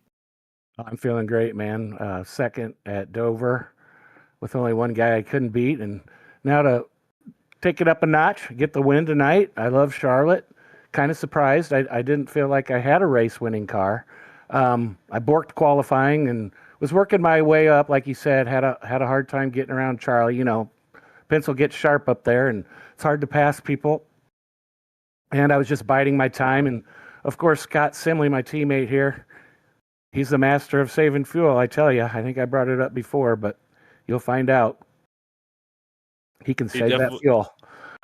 So, he was in position to, if that race would have went green all the way, he was probably going to win it. Him and a couple other guys were, but he was, the highest car of the guys who were doing it. So he was doing his thing, and then that got screwed up for him. And then, he didn't take tires there when we all did because he had just pitted pretty much. So he had an extra set of tires there waiting in the wings, and I was praying for no yellow, obviously, and he was sitting there behind me in second, kind of hoping there would be because he had another set of tires in the pits. But we both ran good and had a good run. It was a lot of fun. Once I was able to get up to the front there, and when I got to the front during the green, I had a little bit better tires than some of the guys, or I shouldn't say I had a little bit better, but I had done the undercut there and had made up a lot of track position. So that got me the track position. And then the yellow got me up to the front. And once I really started racing hard for the lead there, I was able to get it and never look back. It definitely seemed that way, Mike. Congrats on the win here, man, pulling it off this week here at Charlotte. We seen it. I mean, once you got to the lead, how big a difference was it just having the control of the race and having the clean air out front? I hate to be one of those guys that always talks about clean air and sim racing, but it was pretty big. The car just, it drove great. I could run hard, low, middle, high. And Scotty was trying to run. He likes to run right above that seam there. We weren't shifting. I mean, we could, if anyone would have been, putting the thread on us, probably would have shifted. But, shifting, it pulls off the corner a little, but it's not really faster. So, and it's a little harder on the time. I knew he wasn't going to catch me, so I just pulled away.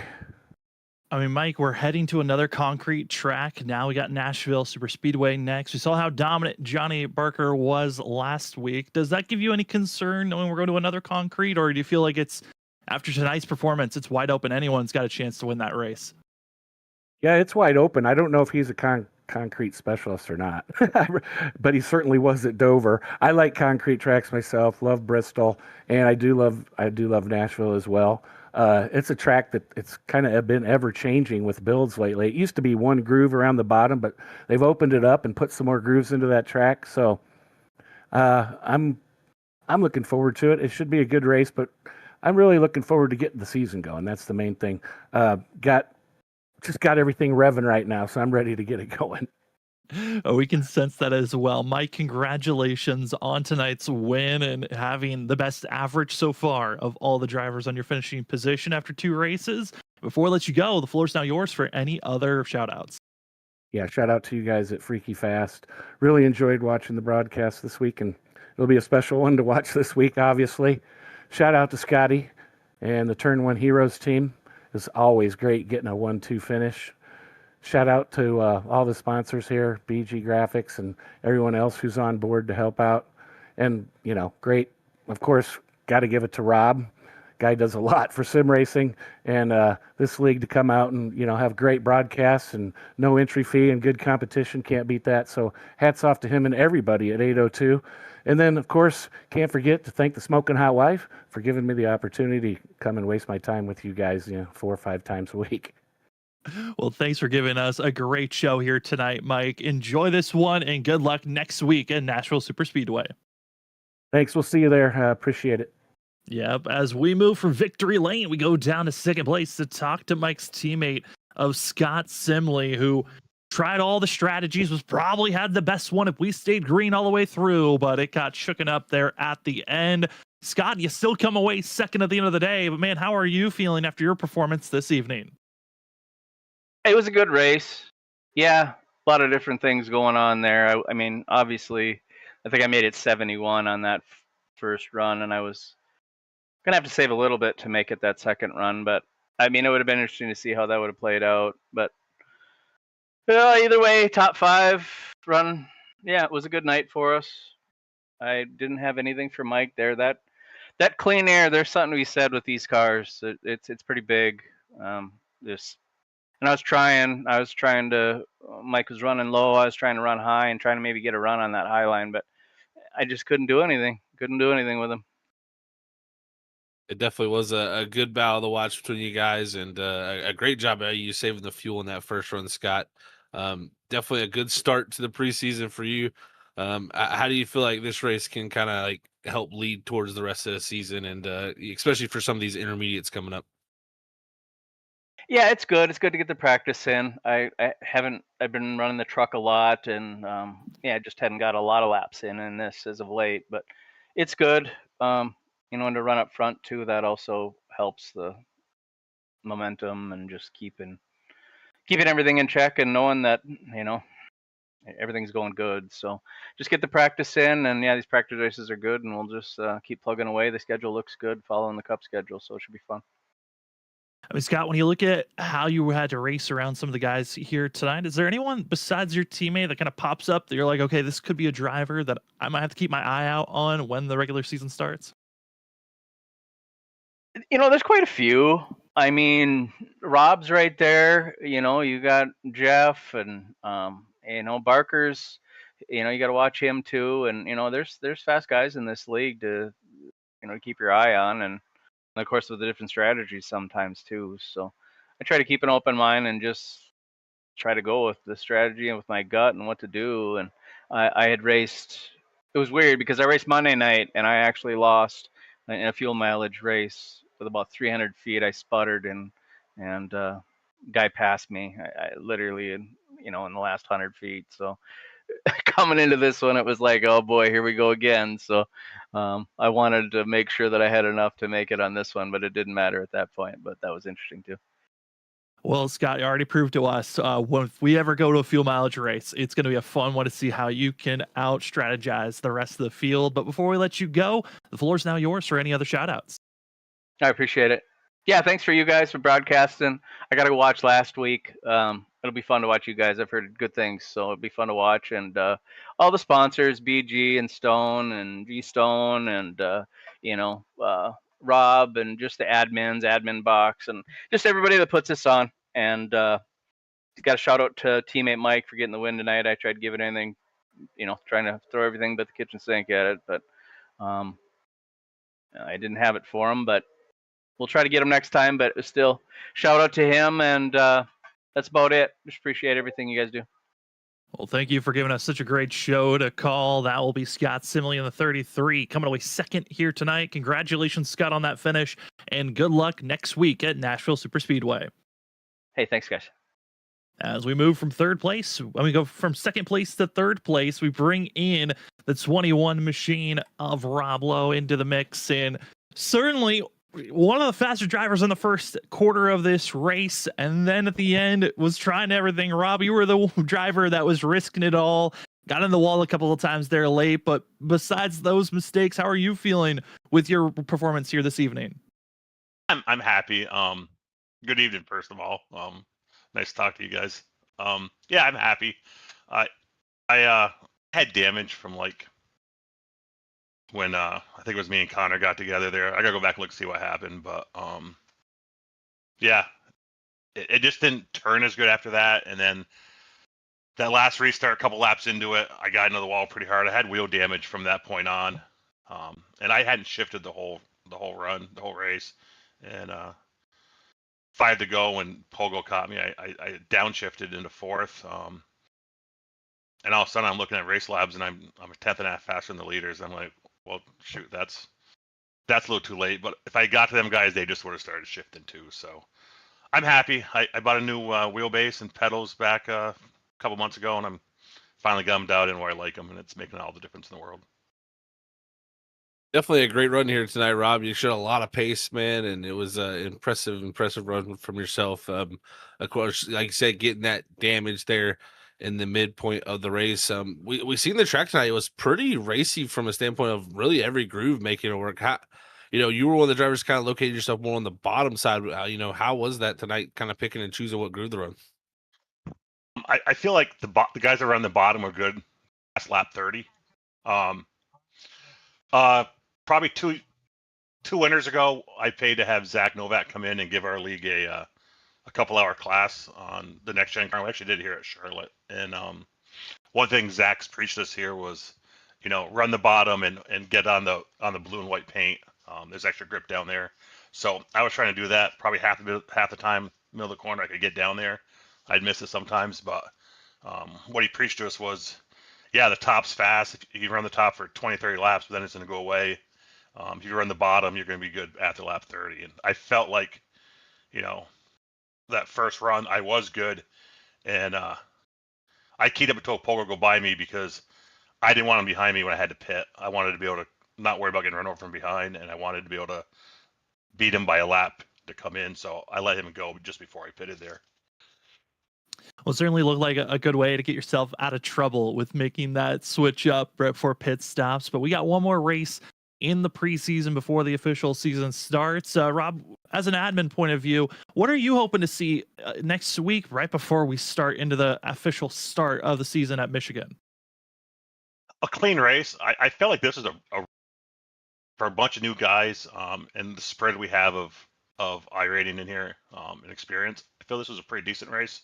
I would like to get where we have maybe 2-3 cautions. I would love to have some just green to checkers like we've had previous seasons. But I know there's a bunch of guys, there's probably 10, 12 guys that just aren't running now because there's no points on the line. They feel like they don't have to, and honestly, they probably don't. So I just want to see us, get into a groove. We're starting to learn each other, know how you can drive certain people, how you can't. Learn who you can go in and give a lane or lane and a half to, and you're safe. And learn who that, if you give them a lane on the bottom, they're gonna push up into you. So you need to give them 2 lanes. That's what I'm personally looking for these playoff races or preseason races. And I know other guys are too. Is learn who you're racing and how you have to race them. I know it's been fun for us to learn your guys', some of the new guys, some of the guys we've broadcasted before, and seeing the great racing from last week to this week. It's been fun for us up in the booth to call. But Rob, before we let you go, the floor is now yours for any other shout outs you have.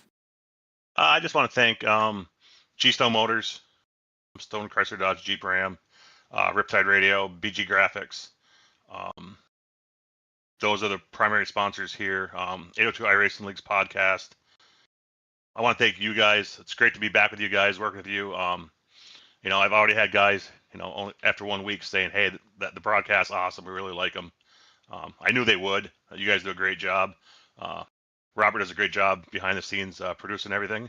And I'm looking forward to a long, I think we got 22 races with you guys between now and home. And Rob Lowe taking third place this evening as we move on over to take a look at our unofficial results of Charlotte. Certainly a race that we thought at one moment it was going to go clean and green all the way through, but not the case. Got a couple of cautions that shook things up, and it was the 22 of Mike Kelly taking the victory here tonight. After a late surge, tried to steal it at the end. It wasn't the case. The 33 of Scott Simley will take second with Rob Lowe third. Jeff Pogo going to be Pogo going to be taking that 4th place position, with Grant going to be Humphrey taking 5th.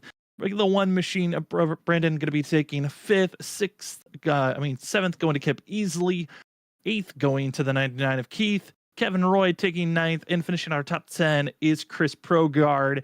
A lot of shifting up and down. A couple of drivers maybe wished that tonight went better, but man, it's so much fun. 2 races in. And what we saw last week for some drivers on the aggression level, it carries over into this week, and got to see a couple of other drivers really upgrade from moving away from the concrete of Dover to Charlotte. No doubt, Sam. Yeah, as see the rest of the finishing results here. It was an interesting night. I mean, look at last week's winner, technically, Johnny Barker.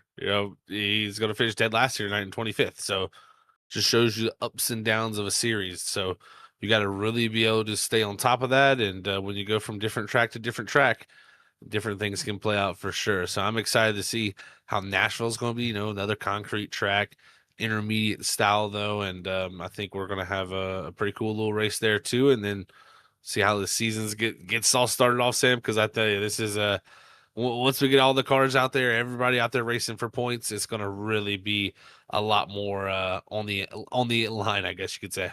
And like you heard from Rob, there are still 10 to 15 guys, if not more, that are still waiting for the official season to start before they make their first showings here. They just feel like, hey, it's the preseason. Don't need to show everything or all my cards just yet. And I like the fact that we got a little bit of mystery on who some of the other drivers will be showing up for the official start of the 802 Next Gen Elite Series. But for us, some of the booth that we usually have Mondays, that is when we're calling the Lone Star NASCAR iRacing Series. They are off this week, so we'll be back giving you more coverage of the 802 Next Gen Elite Series, the last race of the preseason at Nashville. Cannot wait for that one next week. Who's going to step up? Will we see Johnny Barker do the last to first challenge, or will someone else find their way into victory lane to show that they're a threat for the official season of the 802 Next Gen Elite Series? But Zach, any final thoughts before we call it an evening here? Shout out to Mike Kelly, great win here tonight, and shout out to all the drivers here at the 802 Cup Series. I mean, this is going to be really fun to see how these guys race in this next gen series, and can't wait to see how it all plays out once we get all the points and everything on the line, so to say, and everything to risk. So shout out to everybody, and also again, thoughts and prayers to the Kyle Busch family. And yeah, man, it's a tough night, but we'll continue the legacy of Kyle, and race things out that a real racer like him would want. I was just happy on the fact that we were able to have a race tonight. I think one, to help kind of distract on a real somber moment that's going on in the racing world. Some of the drivers with their respectful schemes, it was great to see all the different styles. I know in all the different leagues, we're going to see a lot of Kyle Busch schemes moving forward, and ones that other drivers race in, to those that other broadcasters are covering. It is a heavy loss to lose a driver who was active at the time, even when they're retired. It is never fun to have someone pass away, and we will miss Kyle Busch. I know a lot of people, thoughts and prayers to his family. This is going to be a tough time for them, as well as for all racer fans out there in the world. But for us here tonight, thank you to 802 and the drivers for giving us such a great showing here at Charlotte. But for ourselves here at Freaky Fast Broadcasting, for me, it's that Sam Dyer, for Zach Hall, for Robert Moyer Jr., and everyone else from Freaky Fast Broadcasting. Thank you for hanging out with us on your Thursday night. We'll be back next week for more preseason racing action. It's the last one of the preseason before the official schedule begins. Get your last bit of popcorn ready, because it's going to be a long season when we start at Michigan June 4th. But until then, we'll see you next week. And for all those out there that are racing fans, that are racers, stay rowdy, and we'll see you on our next Freaky Fast broadcast.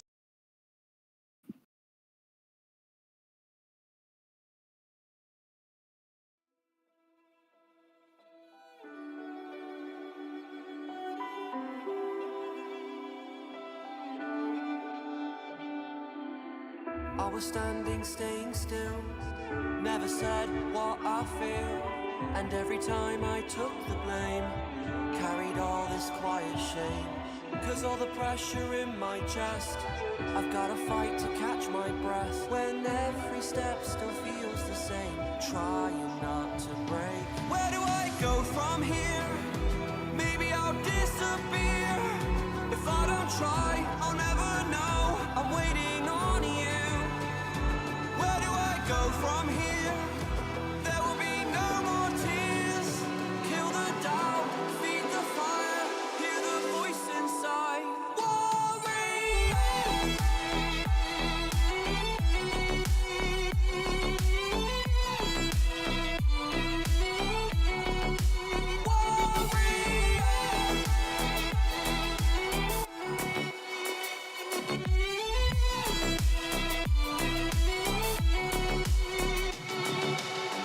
Not giving up, it's my turn this time. They took a shot, now I want mine. You fall, I rise, I take the wheel. So this is how it feels.